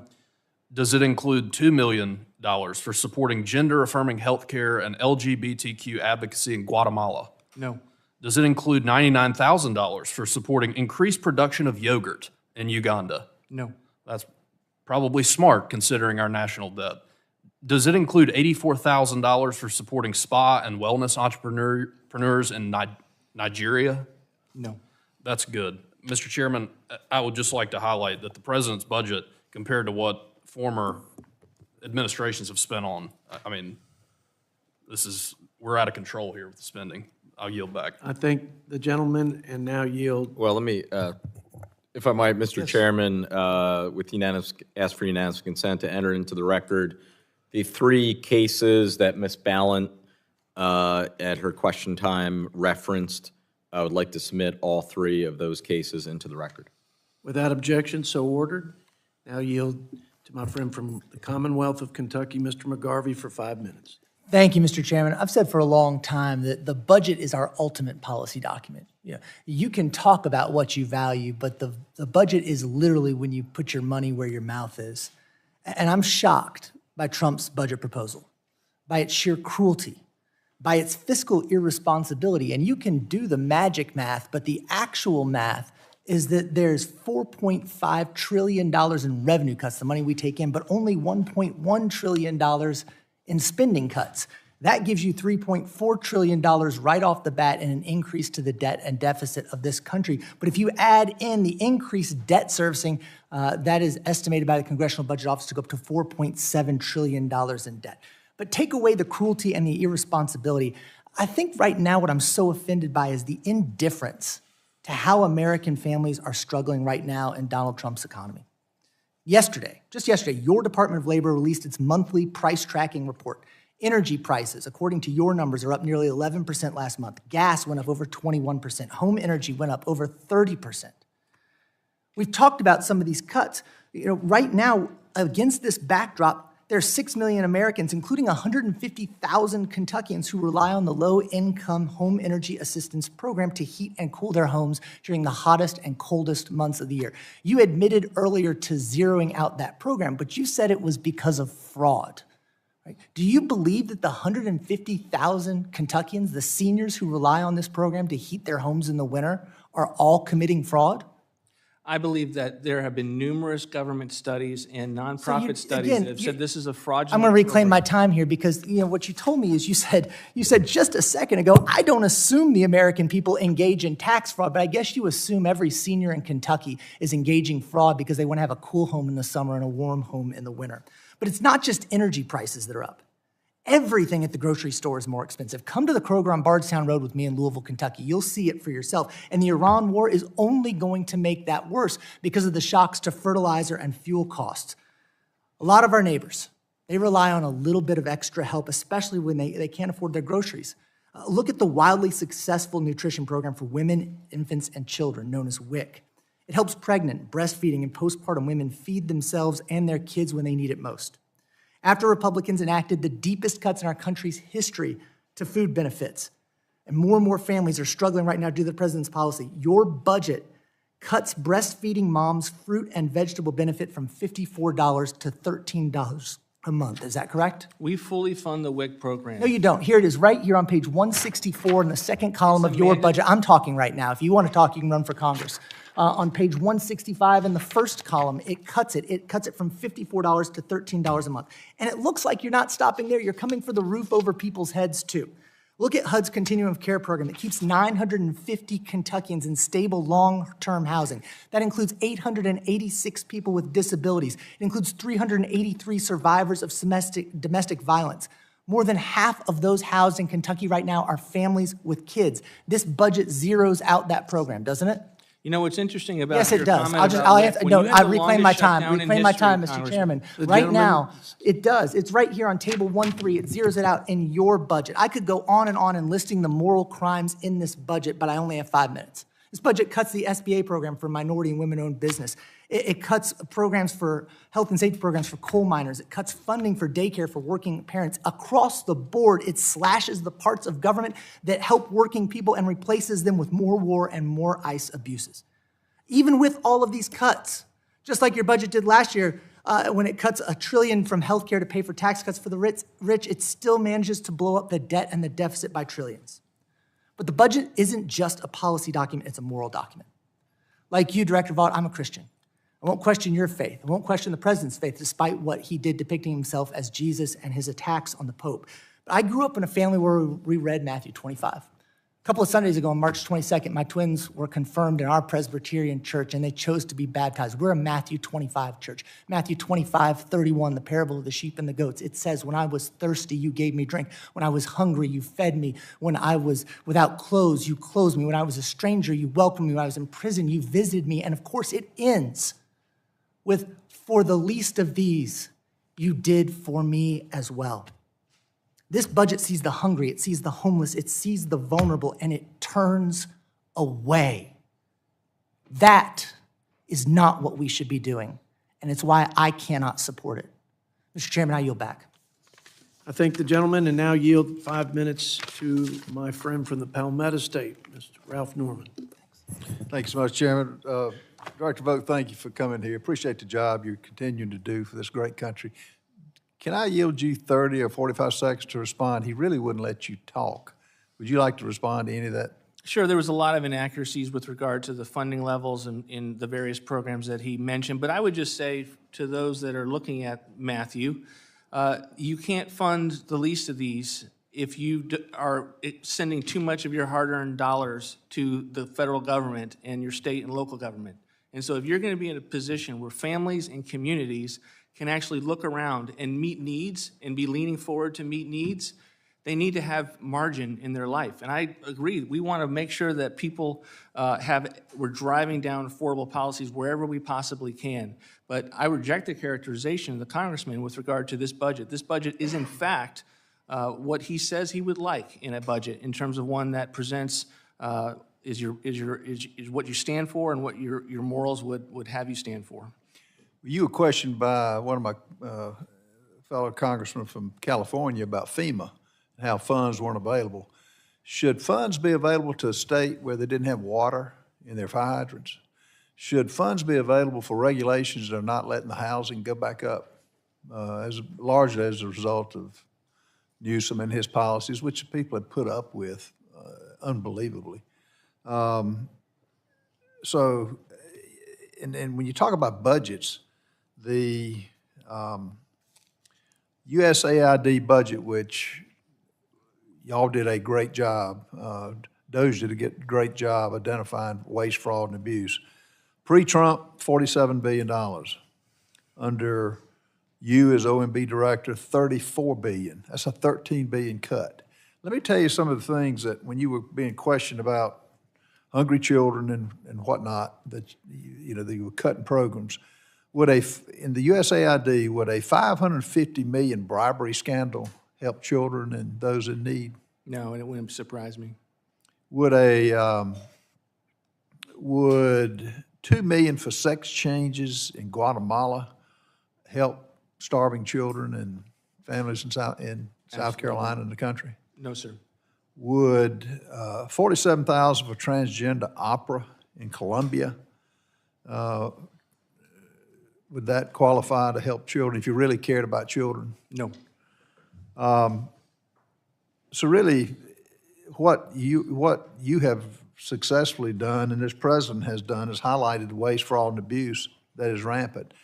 My Democrat friends aren't willing to even look at anything. Just like with the FEMA funds, North Carolina suffered under the $700 they got, which under Biden, he ignored them. Yet in California, they're asking for the moon when they're not using common sense, not to mention the cuts in the fire department, police department, and whatnot. What are your goals with the $300 billion mandatory spending for defense in 27 and the reconciliation package?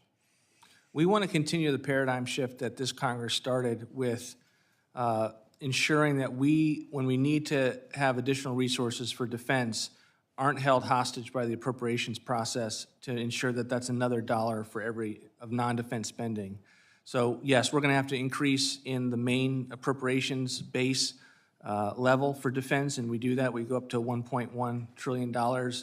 But a part of how we will secure this has to be knowing that we have reconciliation available. And I think that is something that for the first time, and we don't talk a lot about it, this Congress has changed the way we can spend money through the reconciliation process to avoid the pitfalls that really caused 2 decades of not being able to accomplish anything. And I think you should be commended for that. You know, we shouldn't forget about the tremendous costs that you're having to deal with the deportation of criminals and illegals, the 15 to 20 million illegals that came into this country. How much would you estimate? Your former head of OMB, he made the comment during a hearing in budget that he thought that the illegal immigration was a net gain for the country. What amount of dollars are going to get the criminals out and try to abide by the Constitution? You know, I would say it's probably hundreds of billions of dollars. It's certainly not a net gain to have illegal immigration. You know, I know that CBO will have a different view as it pertains to that. I think the discrepancy is often about the extent to which you think people who are coming in are going to be on our benefit systems, of which we see constant and repeated evidence of that. And that's one of the byproducts. I think first and foremost, it's safety and security of the American people, having communities that aren't under the threat of illegal immigration, but there's certainly a cost to taxpayer of being under the Biden regime. Well, we appreciate the job you're doing, and thank you for being available to all of us. I think the gentleman from South Carolina, and you have 5 minutes to my friend, Mr. Amo from Rhode Island. Thank you very much, Mr. Chairman, for holding this much-needed oversight hearing. Director, I'm sure you know you've got a lot of nicknames, things like Grim Reaper, but I'm not here to call you names. I am here to call you out on the pain that you've inflicted on Rhode Islanders and Americans who are fed up. And I want to get to the point, so I'll keep things simple. I've got a few yes or no questions. Should Americans have access to medical care, yes or no? Yes.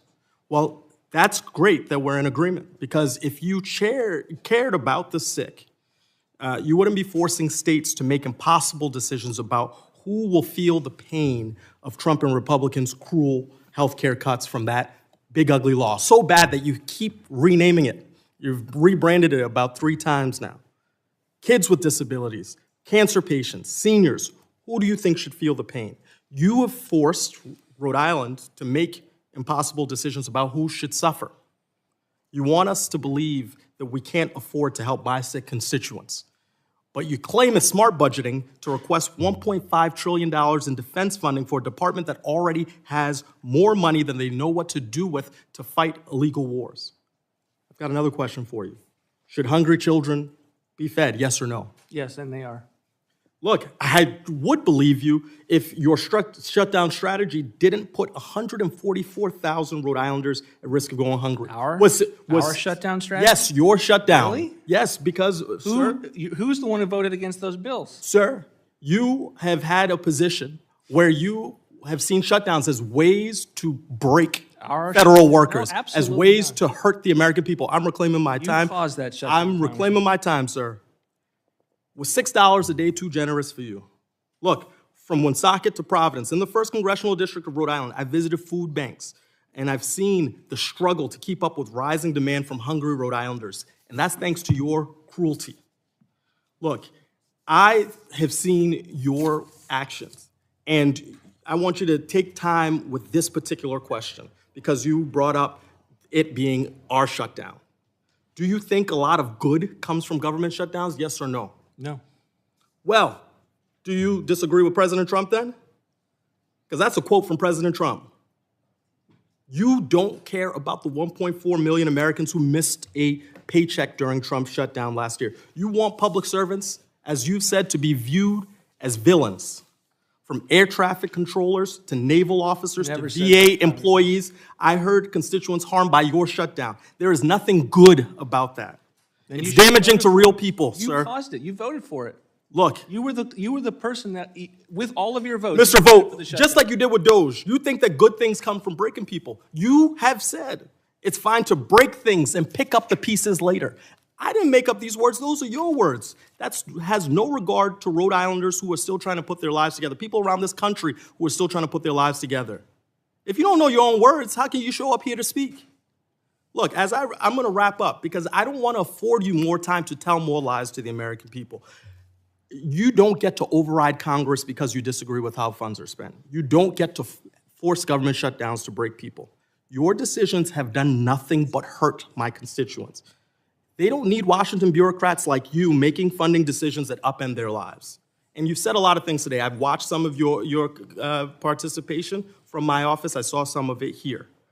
And your actions reveal the truth despite your words. When given the choice, you have chosen cruelty and chaos over billionaires over and over and over again. Billionaires, cruelty, chaos. You attacked healthcare. You put food for hungry kids at risk. You ignored Congress. You jacked up prices. The American people are fed up. Read every poll. And you embrace shutdowns that hurt working people. So at its core, sir, I don't think you value the American people.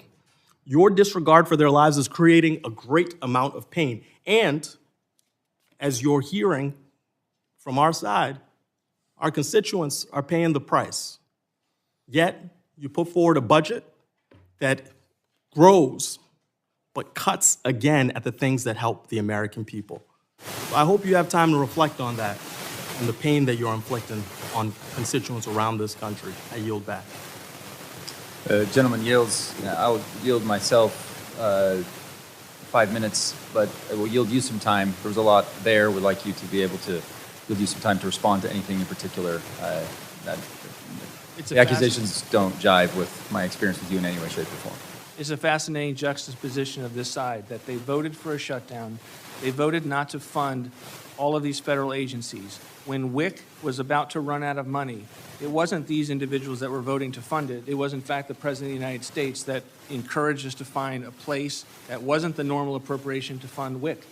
That's because of what they voted. And they're going to come here and lecture the Republican side, and me in particular, and say that somehow we were not funding the federal government as intended by the normal appropriations process and as negotiated by many of the appropriations Democrats.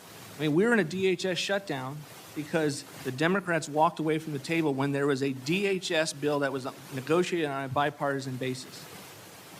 Thank you. I appreciate that. And I can't emphasize enough the biggest issue for every person, no matter what area, what industry you work in, wherever you are in our country, a debt to GDP ratio that continues to climb. I don't know of anybody in the world of Washington politics and policy that is working to reduce our deficits more than you, Director. And I've had many conversations with you about it, and I can't tell you how much I appreciate your willingness to do a very, very difficult thing. Because if we can no longer cover our deficits with, treasuries and all that world, guess what? These programs that we're all arguing are so important, they're the first to go.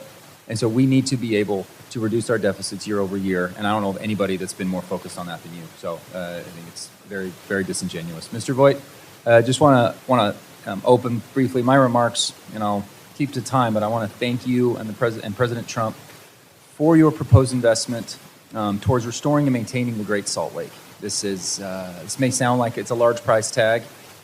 This investment is monumental, but I want to assure my colleagues that the investment now in this will save taxpayers down the road from future calamity.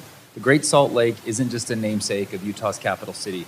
It's an environmental and economic anchor for the whole Great Basin region, affecting air quality, snowpack, and thousands of jobs across the West. I look forward to working with you and the President to ensure that the lake can be a mainstay for the Intermountain West and, of course, in good shape for the Winter Olympics return to the U.S. and to Utah in 2034. So thank you for your work on that.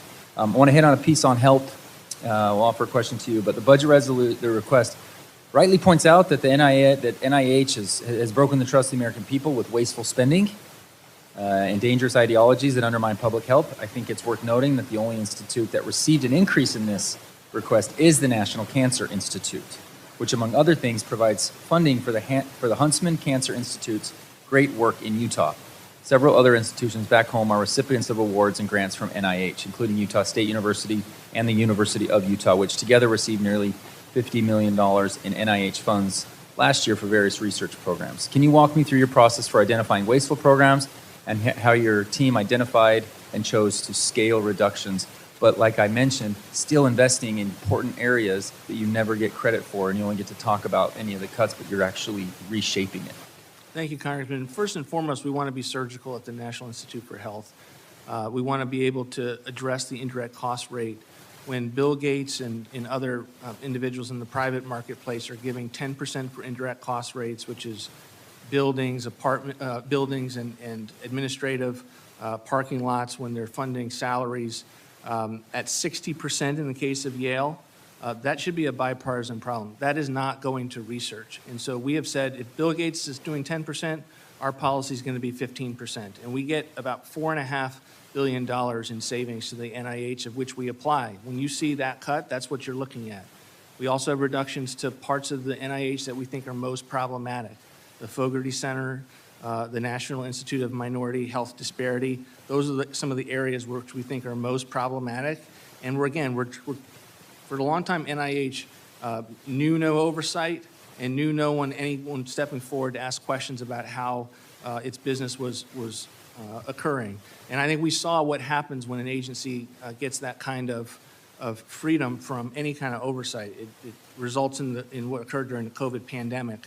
We want to continue to challenge Congress to look at finding surgical reductions where appropriate at NIH. Thank you so much. I'll just briefly mention, and we'll discuss offline, one of my most important responsibilities in Congress is representing Hill Air Force Base, which serves as the Fighter Jet Center for Excellence for all F-16, F-22, F-35 maintenance.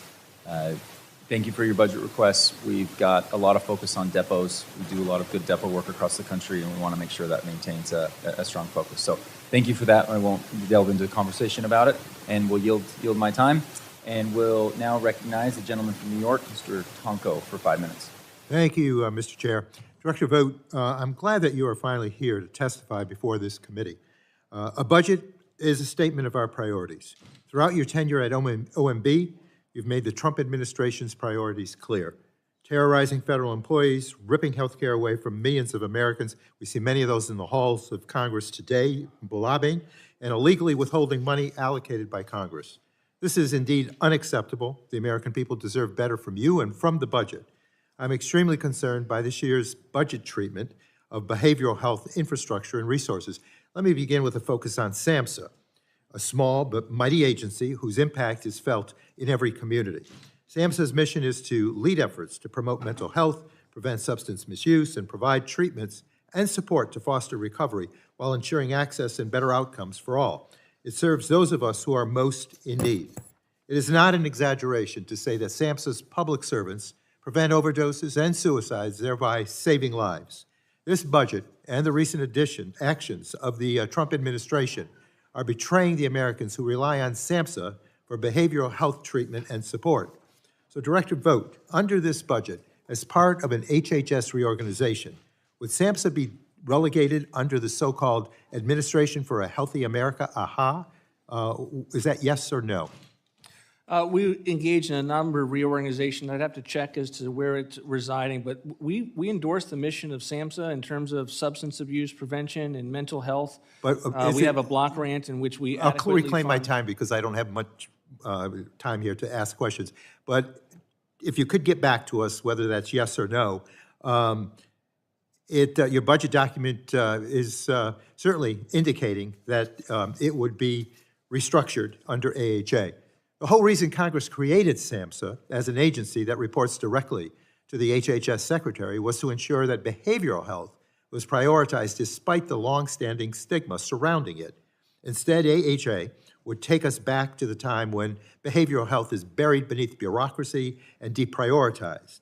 In January, the Trump administration abruptly canceled $2 billion of mental health and addiction grants at SAMHSA. I was proud to lead the groundswell of opposition. Within hours, we gained bipartisan signatures, over 100, opposing these cuts, and delivered them over to the administration. And their announced reversal was a victory for anyone who cares about addressing mental health and addiction. So again, yes or no? Director Vought, did you sign off on the cancellation of more than $2 billion with that effort at SAMHSA with their grants? I can't recall the extent to which what you're referring to. I mean, we are constantly dealing with an interagency review on how we're making funding. Sometimes things get leaked to the press before they're final, and I don't know what you're referring to beyond This was not leaked to the press. Grant award recipients were notified. They called our office and several other offices on the Hill on both sides of the political fence in both houses. So a yes or no back to the committee would be appreciated. These cuts should never have been considered in the first place. And I sincerely hope there are no further attempts to ignore direction from Congress and deny people access to these critical life-saving services. I'd like to focus on another area where the administration has failed to deliver for the American people. In 2024, the president claimed that Americans would see their energy bills cut in half during the first year of his administration. Director Vought, do you know what your home energy bills looked like over the last month? And if so, were they cut in half over the past year? Look, I'm not going to get into what my home energy bills are. I would think that the American people know that this administration is doing everything we can to lower energy prices. And we are going to continue to do that. Our party, Congressman, is the party that actually wants energy and not to have renewable energy subsidies that lead to extremely high energy bills in blue states. Let me reclaim my time because I was looking for 7% energy, 7%. Right? That's the kind of thing that comes from bad energy policies in the state. Well, I disagree with you. I mean, there was a way to provide for the cleanest, most efficient, and cheapest power in the grid, in the pool. So we failed to do that. My constituents are painfully aware of their energy costs, and in fact, many of them have seen their bills go up under this administration. They're not alone. The average American paid $123 more in electricity costs in 2025 compared to 2024. And that trend is expected to get worse in the years ahead. And as the president wages an illegal war with Iran, the average price of a gallon of gasoline has increased by over $1 in just 6 weeks. That's more pain at the pump on top of rising electric and heating bills.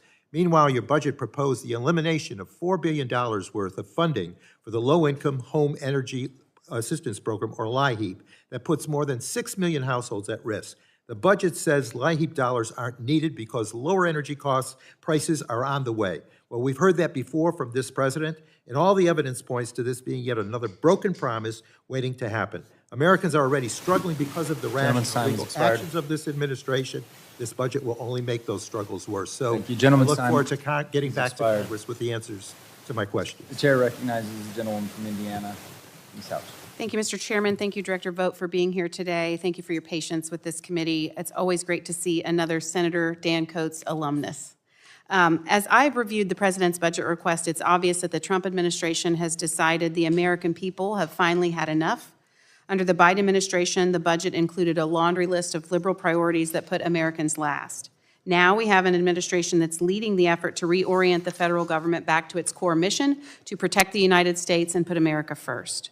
One of the responsibilities that we have is following that each dollar we borrow and we take from future generations is tracked, and the dollars we've decided to spend must be vetted to ensure every taxpayer dollar is invested responsibly. And under the leadership of President Trump, with you at the helm of OMB, it's clear you understand that.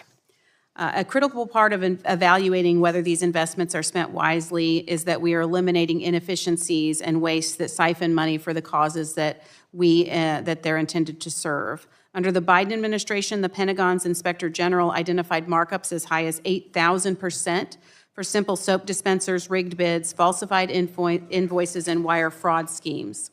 As I said at the beginning of my remarks, this administration has made it clear from day one that they're going to do things differently.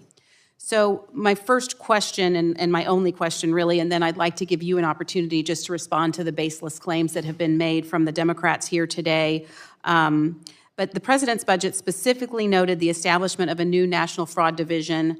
Can you talk about how this will build on the success of the Working Families Tax Cuts Act to prevent taxpayer dollars from being wasted? And then feel free to respond to any of the baseless claims that have been made here today. Thank you, Congresswoman. We are trying to scale resources to fight fraud wherever we possibly can. And, the National Fraud Task Force is kind of sits within the executive branch, but we also need to pull resources from the agencies to do the actual work. Some of the agencies had, Dr. Oz in particular will give you kind of horrifying stories about the extent to which fraud was really amped up under the Biden administration because they did not fund enough investigators. Right? We think we were probably in the single digits for Medicaid fraud, which is totally unsustainable. And you wonder why we see it in our federal programs. It's not just hunting for fraud, it's also looking at policies. Biden and his administration, President Biden and his administration changed the child care program, which we fully fund, changed the child care program so that it was not connected to individuals, but was going towards entities unrelated to whether they were caring for children. And then we wonder why we see what we see in Minnesota. So we are looking for all of those kinds of policies.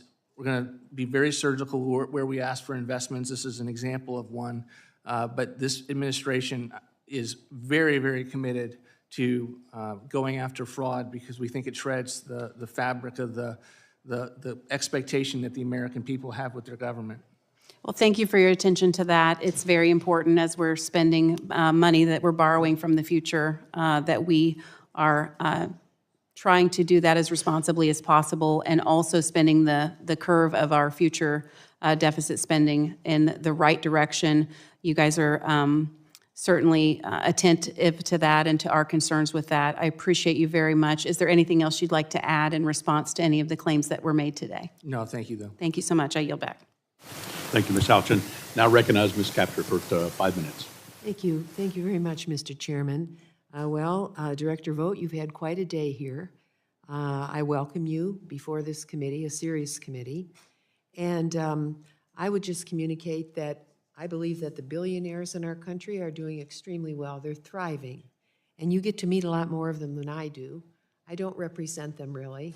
I represent a different part of America, and I'm deeply concerned about the rising prices of everything on the people that I represent, the American people, the working class. President Trump's tariffs have really added to the troubles that they face. And the price of everything has gone up. Gas is bad. I mean, it's over $4 a gallon now. Diesel's worse. And I come from a major distribution center in the heartland of America. Beef is hamburgers, $8 a pound. Our food banks have never had as many people come in. I'm just telling you that. Energy and water bills in Toledo, Ohio have doubled in our region of the country. And the new farm bill, which is vital to 8 of the counties I represent, it keeps bumping along and never goes forward.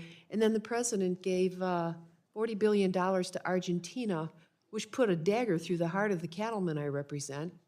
And the ethanol 15, what's the big deal about that? You're a powerful person. You can make a difference. You know they do E60 down in Brazil? I'm for E30, but I can't even get it up to E15. Our farmers are in a very precarious situation. And with what's going on with health insurance, sir, I can't predict the future. I expect many of our rural hospitals, one has already gone out of business. It's really happening. I see you've spent a lot of time in Washington, at think tanks and so forth. I'd invite you out to our region. I think you have friends at Hillsdale College. You could visit them and then come down to my area. I want to show you what's going on. I believe we have a generational challenge. History won't regard us well. They'll view us as very short-sighted in this generation. Our debt is going up. $40 trillion. You and I understand what GDP is. We're in a bad situation as a country. And the debt, I checked the numbers. Last year, I think we paid $280 billion to foreign holders of our debt. And I started thinking, $280 billion. I could take $1 billion of that and give it to the mayor of the largest city I represent to reduce the city's bonded indebtedness, which is over $2 billion because of where we live and what we had to do to purify the water. But it's upside down. Now, the first Trump administration, you were a very important person in that one too, from 2016 to 2020. And under that administration, the first administration, you added $6.7 trillion to the U.S. debt. That was 33% increase. So I judge you by your works. And that was the pandemic started during those years. But again, we added debt. I have this chart here. I urge you to take it back to OMB. Tell me where I'm wrong. If you look at history, going back 40 years, there were wars. Ask yourself, who was president when those wars were started? $8 trillion not paid for. Now we got another one. We got another one going. Trump tax cuts in the first term, $2 trillion. Bush 2 tax cuts. Under the Republican presidents, yes, they have cut taxes. But the debt grew. It didn't grow the economy fast enough to offset the debt that was generated. If you look at the pandemic spending, okay, there was $4 trillion there. We had the Great Recession. But really, the tax cuts going back to the Reagan presidency, the Bush 2 presidency, the Bush 1 presidency, if you look at that, the tax cuts were never paid for. So we can't reach a solution unless we're honest with ourselves. I get tired of the political badminton here. We really have a serious problem. And the greater indebtedness and the ratio of GDP to the accumulated debt of the country is frightening. You'll probably laugh at this. But what I want you to do, I want you to go to the Department of Treasury, and I want you to help me sell U.S. savings bonds through every postal office in this country. I want grandmas and godmothers like me to be able to give a bond to those that will follow us. I can't do that. I have to go to the internet, and then they mail it. That's not a gift. So it goes, so anyway, I did have one question, Mr. Chairman. Do you have to take an oath to the Constitution before you assume your position at OMB? Yes. Thank you, Gentlelady's Mr. time has Chairman. Then I'd urge you to look at Can I address that? Article Certainly 1, if the- Section 9. if you'd like to I have many respond. questions I will Yes. submit to the record on U.S. Department of Defense The witness would spending like to respond. No, I just without a want- vote of Congress. I just want to commend the Congresswoman for focusing on debt. Very rarely do you hear someone on that side of the aisle who talks about the $39 trillion in debt. The only thing I would say, and I will take a copy back to OMB of that pie chart, the pie chart doesn't include anything with regard to the trillions of dollars that we're spending as a federal government. So it has all of these things, all of which occurred, but it has nothing that reflects the fact that we spend trillions of dollars in government on that. So how would that not be a part of the $39.4 trillion? That would be my initial instinct with response, but I'm happy to take a look at it, and I appreciate your concern. Ray, with let's the be debt. honest Thank- with one thank you, another here. thank you, And, Mr. Chairman, this does include that. Gentlelady's That time is has the expired. residual. Gentlelady's time, thank you. So thank you, Director Vought, for appearing today. I know it's been a long day for you. You put in a lot of time. Please be advised that members may submit written questions to be answered later in writing. Those questions and your answers will be made part of the formal hearing record. Any member who wishes to submit questions for the record may do so within 7 days. With that, the committee stands adjourned.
Microphone check, morning, Chuck from Canon 210, House Budget Committee.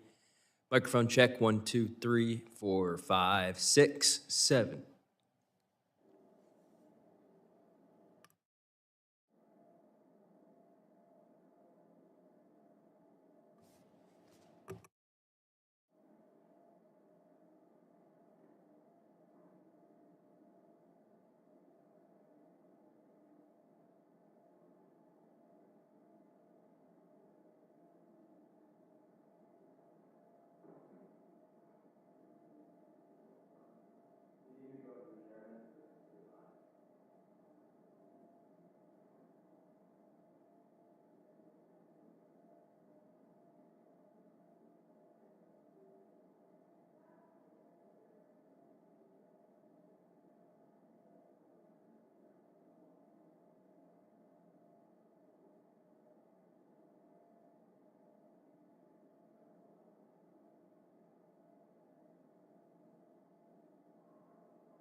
Mic check, 1, 2, 3, 4, 5, 6, 7, 8, 9, 10. Microphone check from the dais.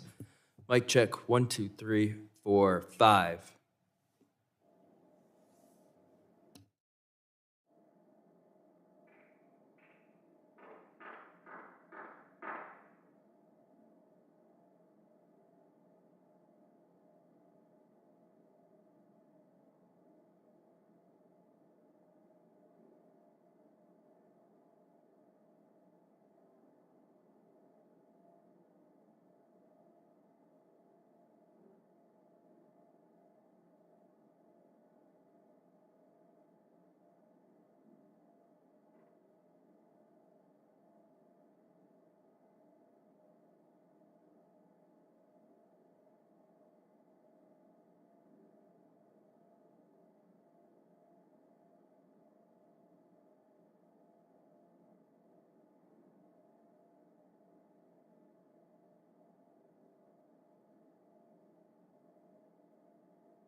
Okay.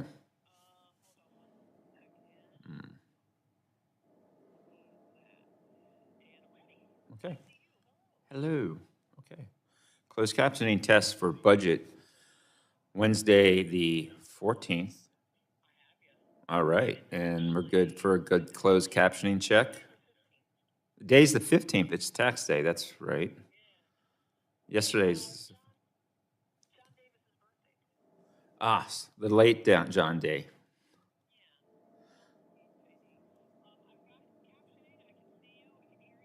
Okay. All right. Thank you. Bye-bye.